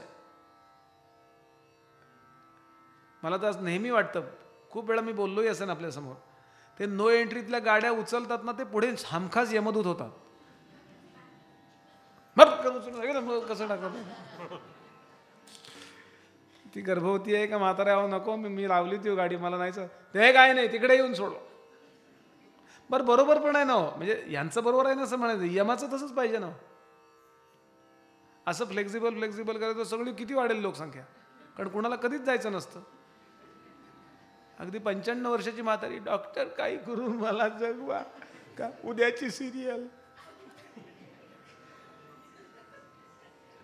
आहे की नाही, अशी अवस्था बघा. या सगळ्या पोस्ट आहेत, म्हणून त्या जीवांचा सुद्धा उद्धार करावा लागतो, म्हणून त्यांची सुद्धा सेवा घ्यायला लागते. असं काही कारण असेल, गेले महिनाभर श्रीगुरु भिक्षेला गावात येत नाही आहेत. आता काही लोक असे होते, अमरेश्वर सन्निधानी वसती 64 योगिनी पूजा कराव्या माध्यांनी श्रीगुरु जवळी येती नित्य, नमन करून श्रीगुरुसी नेती आपुले मंदिरासी पूजा करीती विधीसी गंध परिमाळ कुसुमे आरोगोनी तया घरी पुनरपी येती औदुंबरी एके समयी द्विजवरी विस्मय करीती देखून या म्हणे अभिनव यती कैसा. काही लोक असे विचार करतात, असा कसा यती आहे, न करी भिक्षा ग्रामात ऐसा असतो सदा अरण्यवासा कवणे परी काळकंठी पाहू याचे वर्तमान. तो नेमका जेवायला कुठे जातो, चौकशी खाते. आणि म्हणून मुद्दाम त्यांनी अशी 2-4 माणसं नेमली, जासूस. एवढंच काम करा तुम्ही, त्याकरता तुम्हाला पगार, दिवसभर थांबा, असं बारकाईनं लांब उभे राहा जंगलामध्ये, आणि तो कुठे जातो, कुठून येतो, एवढं फक्त बघा. बरं, काही लोक असतात राष्ट्रनिष्ठा नसणारे, त्यांना काही करून पैसा मिळवायचा आहे. मग काही दिवस यांचे सल्लागार होते, आता उलट्यांचे झाले. आपली म्हणून काही पद आहे की नाही, माझ्या जीवनाला म्हणून ध्येय आहे, चालेल. काय ओवी आहे इथे, पाहू म्हणती गुरुचा अंत, श्री गुरुचा अंत तेची जाती यमपंथ, ऐसे विप्रवन मदोन्मत्त अधोगतीचे तेची इष्ट. आता ते जे लोक ठेवले होते, जे कोणी ब्राह्मण, जे कोणी मंडळी होती, अगदी वेळ झाली दुपारी 11:30-12ची, आणि अचानक वारा सुटला, एकदम ढग जमा झाले, आणि रात्री संध्याकाळचे 7-8 वाजल्यासारखं अचानक अंधार पडला. श्रीगुरु निघालेत. त्याच क्षणाला या ब्राह्मणाने पाहिलं, अरे गुरुजी इथे होते, आता कुठे गेले, एकदम गार वारा सुटला. त्या ब्राह्मणांना भीती उत्पन्न झाली. उपजता भय ब्राह्मणासी गेले आपुल्या स्थानासी. सगळेच्या सगळे द्विजवर ते काय पाहायला थांबले होते, हे नेमके कुठे जातात, नेमके कुठे जेवतात. त्यांना अचानक ते काय ढग बिग आले, असं काही वातावरण बदललं, त्यांची मानसिकता बदलून टाकली. आपल्या शरीरामध्ये अनेक नाड्या आहेत बरं का, या निमित्तानं ऐकून घ्याल. आपल्या शरीरामध्ये देव नावाची नाडी आहे, पिशाच्य नावाची नाडी आहे, एक भय नावाची नाडी आहे. आपण म्हणाल बुवा कधी आम्हाला अनुभव आहे का, कधी आपण ते ड्रॅकोला बिकोला पिक्चर बघून या आला असाल. बघून आलो, आपल्याच घरी आलो, 9 ते 12 शो बघून आपल्या स्वतःच्याच घरी आलो, तरी सुद्धा कुलूप उघडताना वाटतं आला का काय वरनं. कुलूप उघडला, आतमध्ये आला, धावणीच्या भरात जास्त पाणी प्याला, त्याचा परिणाम 1 तासानंच उठायची वेळ आली, इतक्यात पडदा हल्ला. आता काल यातलं काही वाटलं नव्हतं, अजून 4 दिवसांनी तेवढं वाटणार नाही, पण त्यावेळेला असं होतं. त्याचं वर्णन लक्षात ठेवाल की जे आपण पाहिलं, जे आपण ऐकलं, त्यांनी आपली भय नावाची नाडी जागृत नाही झालेली, फक्त तिनं थोडी कूस बदलली, थोडी अत्यंत सूक्ष्म असा विचार आपल्याकडे आहे. आणि अशा सगळ्या नाड्या त्याच्या ताब्यात आहेत. पिशाच्च नाडी जर जागी झाली तर पिशाच्च जाताना दिसतं. बरं, त्यांचे डोळेच वेगळे असतात त्या लोकांचे. अनुभवी कोणी असतं त्यांना कळेल मी काय म्हणतोय. अजून नको थोडा अजून आज जायला, कारण 8:30ला मलाच जाताना भीती वाटेल. पण अतिशय सूक्ष्म शरीरशास्त्र आहे बरं का. आता काही चांगलं बोलून थांबवतो हा विषय. तशी आपली देव नावाची नाडी आहे ना, ती जागृत व्हावी वाटत असेल तर प्रवचन कीर्तनाला जात चला. की इतकी पॉझिटिव्हिटी, इतकी सकारात्मकता वाढते हो. जीवनात सगळी नकारात्मकता फेकूनच दिली, इतके स्ट्रॉंग होतो आपण. देव नाडी जर जागी झाली तर देव दिसायलाच लागतो. की बुवा आत्ता इथे दत्तप्रभू आहेत का नाही आहेत, मूर्ती तर आहे, पण इथे देवतांचा एखाद्याच्या घरी गेल्याबरोबर बरं वाटतं बघा, कारण तिथे देवतांचा निवास आहे असं आपल्याला लक्षात येतं. आणि एखाद्याच्या घरी सगळं चांगलं असतं, AC असतो, अमकं असतं तमकं असतं, सगळे सोफा सेट अमके सेट, पण सगळे अपसेट असतात. काहीतरी इथे नकारात्मकता आहे, लगेच लक्षात येतं. मी का सांगतोय आपल्याला हे? आपल्याच ताब्यात आहे आपल्या कुठल्या नाड्या जाग्या करायच्या. बरोबर या गुरुजींची परीक्षा बघायला आलेले असं काहीतरी ॲटमॉस्फिअर तयार केलं त्या भगवंताच्या व्यवस्थेने. बापरे, एकदम अंधार एवढा कसा काय पडला दुपारी 12 वाजता, आणि लगेच तिथून निघून गेले होते. अशांच्या चित्तामध्ये भय, पाप आहे तिथे भय आहे. भय हा पापाचा परिणाम सांगितलेला आहे. निर्भय जो आहे ना, लक्षात ठेवायचा, तो निष्पाप आहे म्हणून निर्भय. आता त्या गंगेमध्ये म्हणजे कृष्णेमध्ये, कुठल्याही नदीला आपल्याकडे गंगा म्हणायची पद्धत आहे. त्या नदीत इकडून तिकडे आणि तिकडून इकडे प्रवाशांना पोहोचवणारा एक नावाडी होता, त्याला गंगानुज म्हटलंय. गंगेचा मुलगा किंवा गंगेचा धाकटा भाऊ असं आहे गंगानुज. अनुज म्हणजे भाऊ आहे खरं. थोडक्यात ती सेवा करणारा तो होता. बरं, त्याच्या मनात काही पाप नाही, नेहमीच गुरुजींना बघायचा, नमस्कार करायचा, त्यांनी काही फळ वगैरे दिलं ते घ्यायचा, आपल्या कामात असायचा. साधी फार कमी शिकलेली माणसं असतात ना, ती बऱ्याचदा अशी असतात बरं का. शिक्षण वाईट नाही आहे, पण शिक्षणामुळे असं होतं की तो शिक्षणाचा जो चष्मा डोळ्यावर येतो ना, असं वाटायला लागतं की हाच नंबर खरा आहे, त्यांचा नंबर खोटा आहे. शिक्षणातूनच बघायला लागतो तो प्रत्येक गोष्टीकडं. असो, हा अगदी साधा होता. तो ब्राह्मणांकडे बघतो, ते आड उभे राहिले त्या झाडाच्या. गुरुजींकडे बघतो, गुरुजी एकदम उभे राहिले. त्यानं ती, बरं गिराईक नाही आहे, त्यानं ती नौका वल्लवली, म्हणजे एका ठिकाणी बांधली, बाजूला केली, वल्लवत बाजूला आणली, बांधली, आणि तो त्यांच्या मागे निघाला. देखिले श्री गुरुसी, त्याने देखिले श्री गुरुसी, आल्या योगिनी पूजसी, गंगेमध्ये नेती कैसी, मार्ग जहाला जाळात. आज जे वरून पंचगंगा आली आहे बघा कोल्हापूरून, आणि इकडून कृष्णा वेण्या चालली आहे. कृष्णा विष्णूतून साक्षात वेण्या देवो महेश्वरा उभयो संगमो यत्र मुक्तीस्तत्र तत्र न संशय म्हटलंय. हा वेण्णानगरला संगम आहे, म्हणजे साताऱ्याजवळ. आणि कृष्णावेणी नावाचा उत्सव कृष्णेच्या काठी अनेक ठिकाणी होतो. वाईला होतो, लिंबाला होतो, माहुलीला होतो, वाडीला होतो. कुठून सुरू होतो हा कृष्णावाई उत्सव? महाबळेश्वरावरून. महाबळेश्वराचा जो उगम आहे, त्या उगमावरती छोटा 5 नद्या निघतात, पण पुढे मोठा कुंड आहे, त्याच्या पुढे अजून मोठं कुंड आहे, त्याच्यावरती आडव्या फळ्या घालतात आणि तिथं बुवाला उभा करतात. कीर्तन तिथं असतं. बरं, तिथलं पद्धत आहे, माईक नसतो म्हणले, आमच्याकडं परंपरा आहे.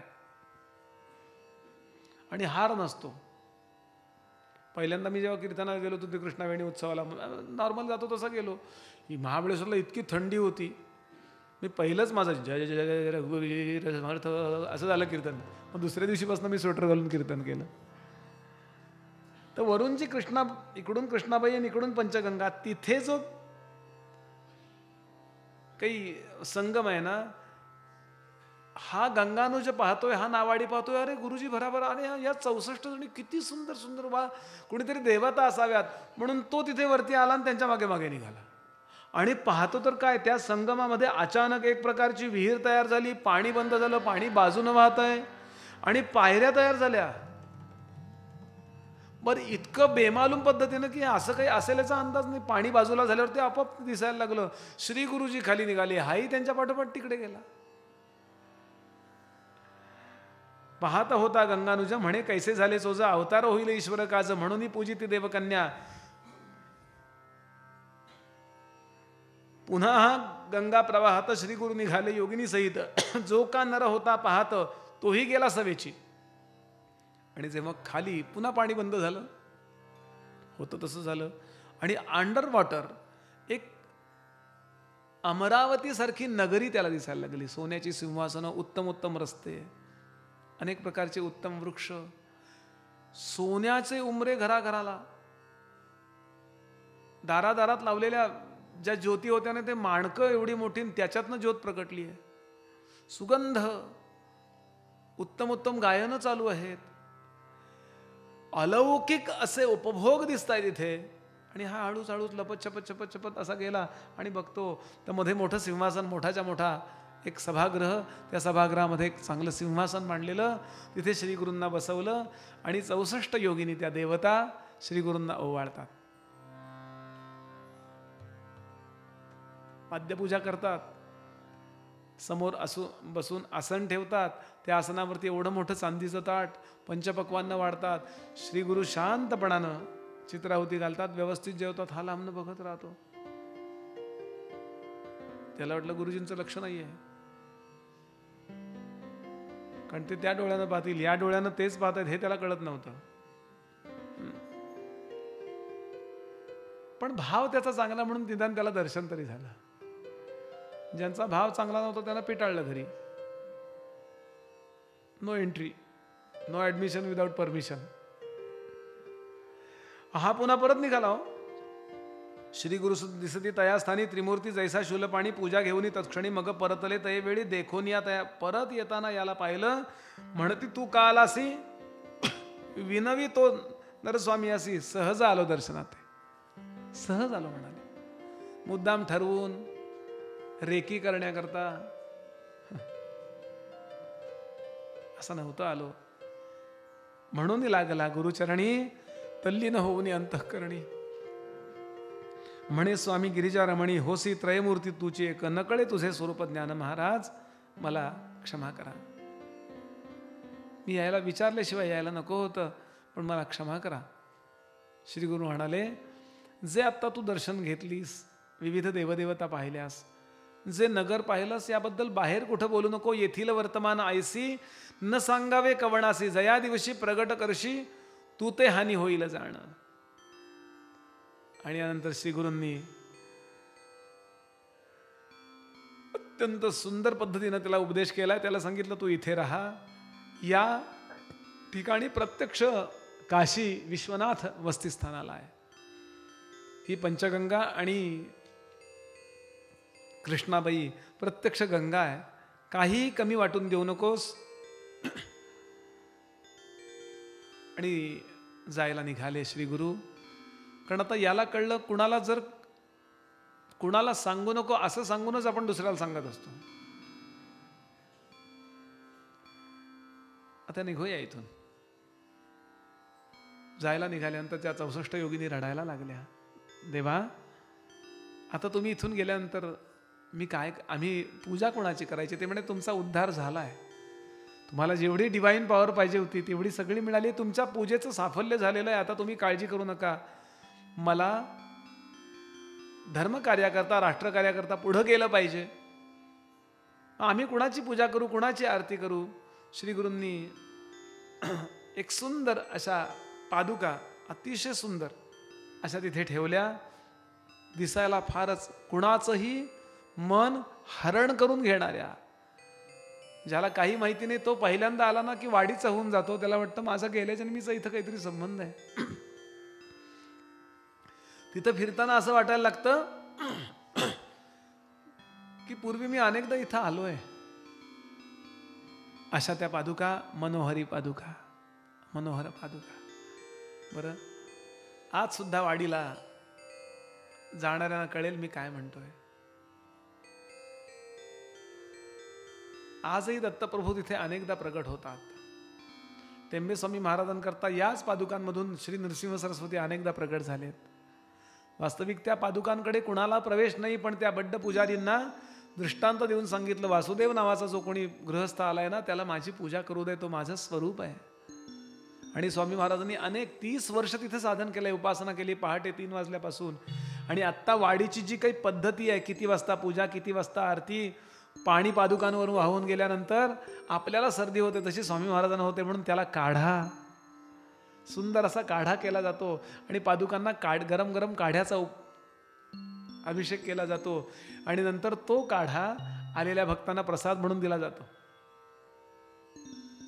आजही विलक्षण सामर्थ्य भरलेलं आहे. जाताना 3 माझे तिथले मित्र सांगतात 3 शक्ती ठेवून गेलेत. एक मनोहर पादुका, त्या 64 योगिनी आज तिथेच आहेत. आणि तिसरी अन्नपूर्णा नावाची देवता. म्हणून वाडीत तुम्ही कुठेही खा, जेवा, हॉटेलमध्ये जेवा, एखाद्या ब्राह्मणाकडे जेवा, नैवेद्य करा, जेवा, त्या अन्नाला वेगळीच चव असते बघा. कारण अन्नपूर्णेची कृपा आहे. ती फक्त मसाल्यांची, मीठ याची चव नाही आहे, कोथिंबिरीची. त्यात अन्नपूर्णा देवतेचीच कृपा आहे. म्हणून तिथून जे जेवलेत त्यांना कळेल, मला अजून जिभेवर चव आहे तिथे. मी अनेकदा उत्सवाला जातो किंवा गेलोय त्यांच्याच कृपेने. अन्नपूर्णा नावाची देवता तिथे वस्तीस्थानाला आहे. यानंतर श्री गुरु गाणग ग्रामी येतात. मूळ नाव आहे गंधर्वपूर. थोडं नाम गाऊया, एक छोटी कथा बघूया आणि थांबूया. नारायण नारायण श्रीमन्नारायण नारायण नारायण. बोला नारायण नारायण श्रीमन्नारायण नारायण नारायण. हो नारायण नारायण श्रीमन्नारायण नारायण नारायण नारायण नारायण श्रीमन्नारायण नारायण नारायण. श्रीमन्नारायण नारायण नारायण श्रीमन्नारायण नारायण नारायण. श्रीमन्नारायण नारायण नारायण श्रीमन्नारायण नारायण नारायण.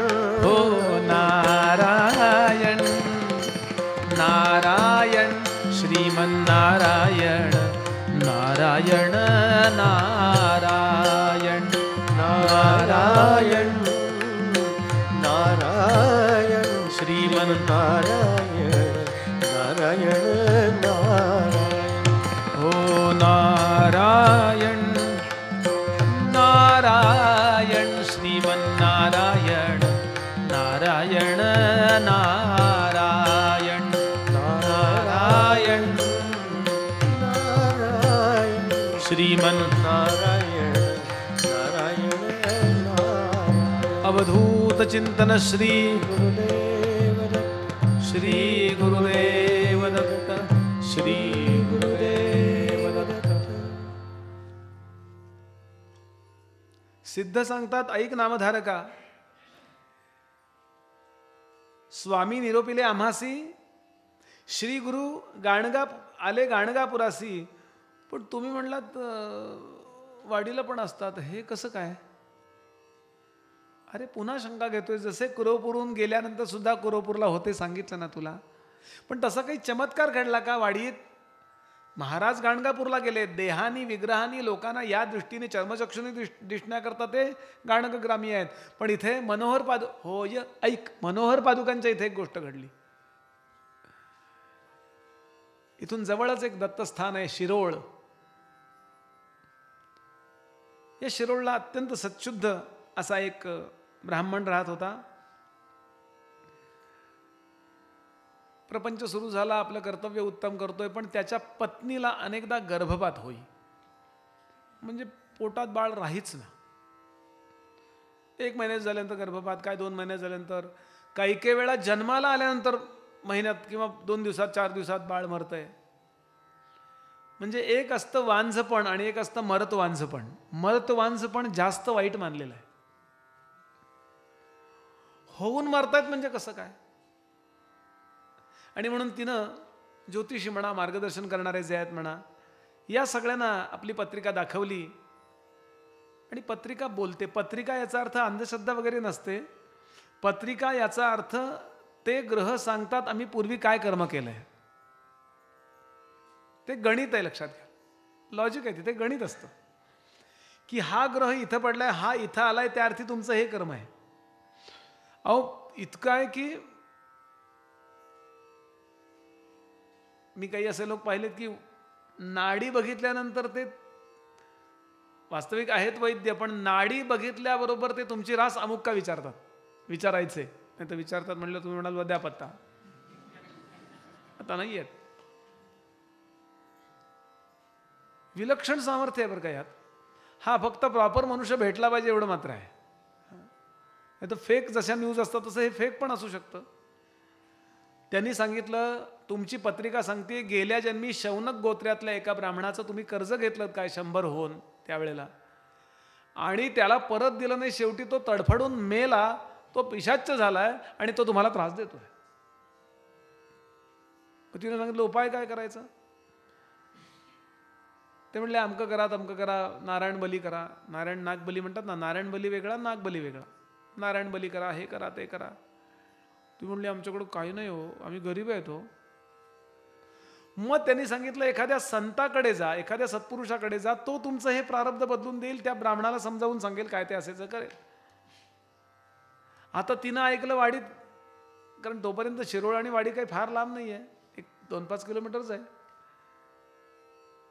ऐकलं की महाराज वाडी दर्शनाला यायची पूर्वी, आणि म्हणून पुन्हा दर्शनाला आली. पाहते तर महाराज गाणगाग्रामी गेले होते, पण पादुकानं नमस्कार केला आणि तिथे 3 दिवस आणि 3 रात्र अनुष्ठान केलं. काही प्रदक्षिणा घातल्या ओले त्यांनी वगैरे वगैरे वगैरे. आणि 3ऱ्या दिवशी तिला स्वप्न पडलं. स्वप्नामध्ये तिला असं दिसलं की ती अजून प्रदक्षिणा घालतीये, आणि प्रदक्षिणा घालता घालता भयंकर असं ते ब्रह्मपिशाच प्रकट झालं. तो ब्राह्मण तो माझे पैसे दे, 100 होऊन दे, नाही तर तुला मारून टाकीन मी, तुला होणारी बाळं मारून टाकीन. असं भयंकर भयंकर जेव्हा तो बोलायला लागला तेव्हा घाबरली ती. आणि औदुंबराच्या त्या पादुका ज्या आहेत ना, मागे औदुंबर, आता ते बाकीचं सगळं बांधकाम वगैरे झालंय, तेव्हा फक्त ओपन म्हणजे त्या मोकळ्या आहेत पादुका, नुसत्या पादुका ठेवल्यात अशा, आणि मागे औदुंबर.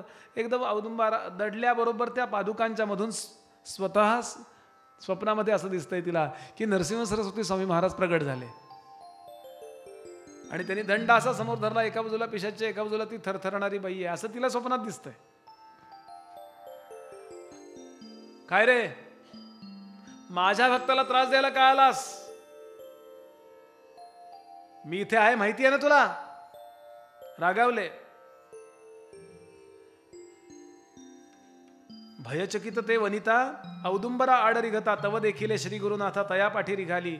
अभय देऊनी नारीसी वारिता झाला ब्राह्मणासी, पुसती श्री गुरुसी, पुसती श्री गुरु तयासी, का मारितो स्त्रियसी.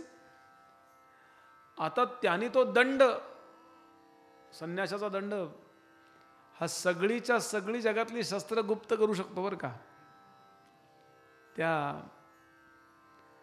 विश्वामित्राच्या मुखी वाल्मिकीने एक श्लोक ठेवलाय.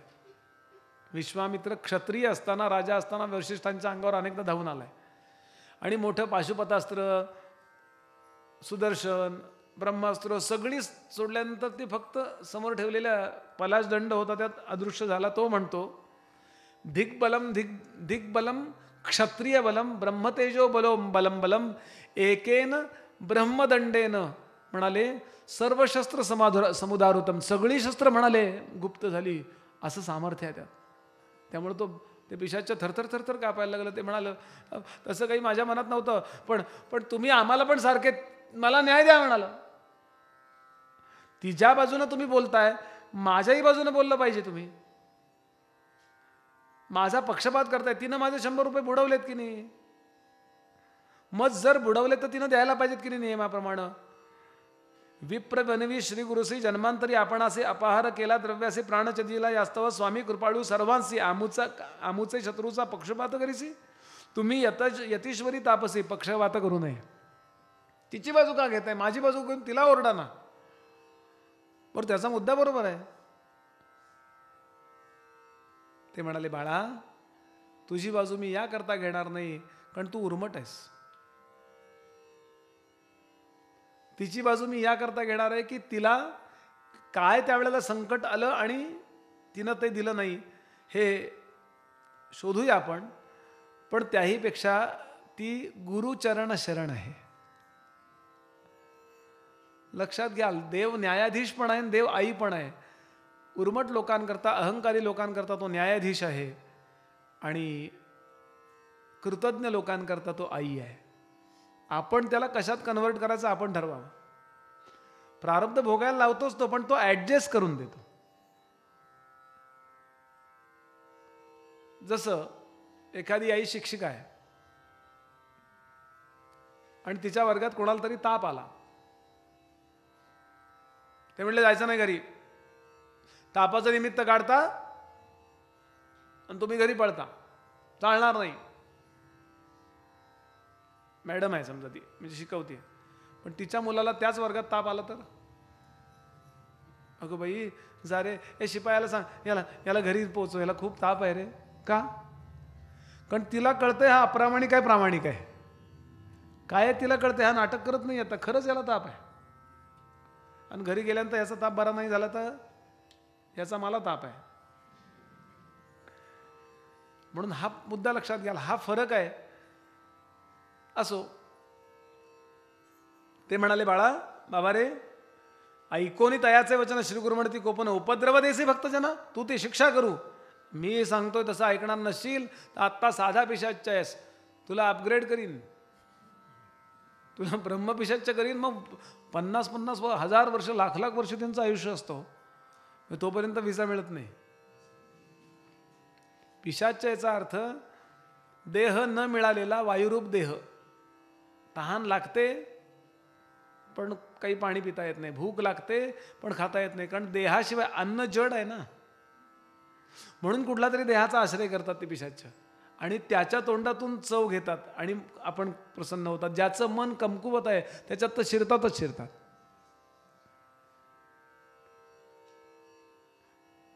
गाणगापूरला पौर्णिमेच्या दरम्यान जाऊन बघावं. जो अंधश्रद्धावाला आहे ना त्यांनी मुद्दाम जा आणि 1-2-4 दिवस मुक्काम करा. पौर्णिमेच्या आधी 2-4 दिवस, नंतर 2-4 दिवस, आणि आरती अटेंड करा. अहो ज्यांना एवढं चालता येत नाही ते एवढ्या खांबावर सरसर चढून जातात वरती. मी आत्ताच या लॉकडाऊनमध्ये गेलो होतो.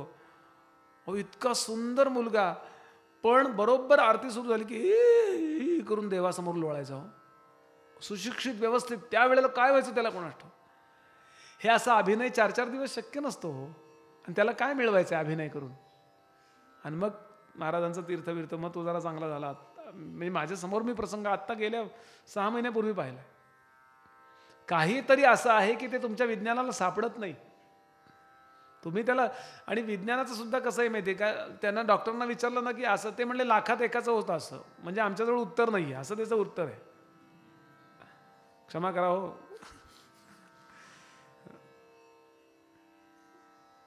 मी असं काहीतरी करीन बाळा, तुझाही उद्धार मी करेन. जे काही देईल विप्रवैनता तुवा अंगीकारावे सर्वथा. जरी न ये तुझ्या चित्ता जाई आता येथोनी, राखीन माझ्या भक्तांसी. वंशोवंशी अभिवृद्धीसी पुनरपी जरी पाहू येसी, शिक्षा करू म्हणती. ऐकोनी श्री गुरुचे वचन विप्र पिशाच्च करी नमन. स्वामी तुझे देखील चरण उद्धरावे आपणासी. महाराज मला त्या 100 रुपयामध्ये सुद्धा रस नाही, माझा उद्धार करा. त्यावेळापुरता मी त्यात अडकलो होतो आणि म्हणून मला सद्गती मिळाली नाही, माझा उद्धार करा. ठीक आहे जा, इथं जी अष्टतीर्थ आहेत त्यात स्नान कर, ती जे काय देईल ते घे आणि स्वस्थानी अस जा. आणि त्याप्रमाणे त्याचा उद्धार झाला. हिला सांगितलं 1 रुपया 2 रुपये जे शक्य आहे तेवढं तू त्याच्याकरता म्हणून अर्पण कर. शौनक गोत्रातला एक ब्राह्मण बघ, त्याला अर्पण कर, की त्या म्हणजे टोकन म्हणतो आपण त्याला, घेतलं अशा अर्थानं तेवढं अर्पण कर. तिनं ते सगळं केलं आणि यानंतर ती जागी झाली. स्वप्नामध्ये तिला नारळ दिलेला होता. जागी झाल्यानंतर तिनं तो नारळ खरा पाहिला. स्वप्न खरं कशावरनं समजावं याचं लक्षण सांगितलंय की स्वप्नात जे पाहिलं होतं ते जागं झाल्यानंतर आजूबाजूला दिसलं तर पक्क समजावं ते खरं आहे. समर्थ रामदास स्वामी महाराजांनी शिवाजी महाराजांना स्वप्नात अनुग्रह दिला असं बखर सांगते. आणि महाराज जेव्हा जागे झाले तेव्हा स्वप्नात समर्थ रामदास स्वामींनी दिलेला नारळ शिवाजी महाराजांच्या डोक्याशी होता असं बखरीत नोंद आहे. काहीतरी असं दिसतं की जे जागं झाल्यानंतर आपल्या काहीतरी एक सिग्नल मिळाल्यासारखं होतं. आणि तिला सांगितलं तुला 2 पुत्र होतील, काळजी करू नको. आणि काही दिवसात तिला पुढे तया नारीसे पुत्रयुग्म सद्वंशी झाले, श्री गुरुकृपेसे एकचित्ते परियेसा.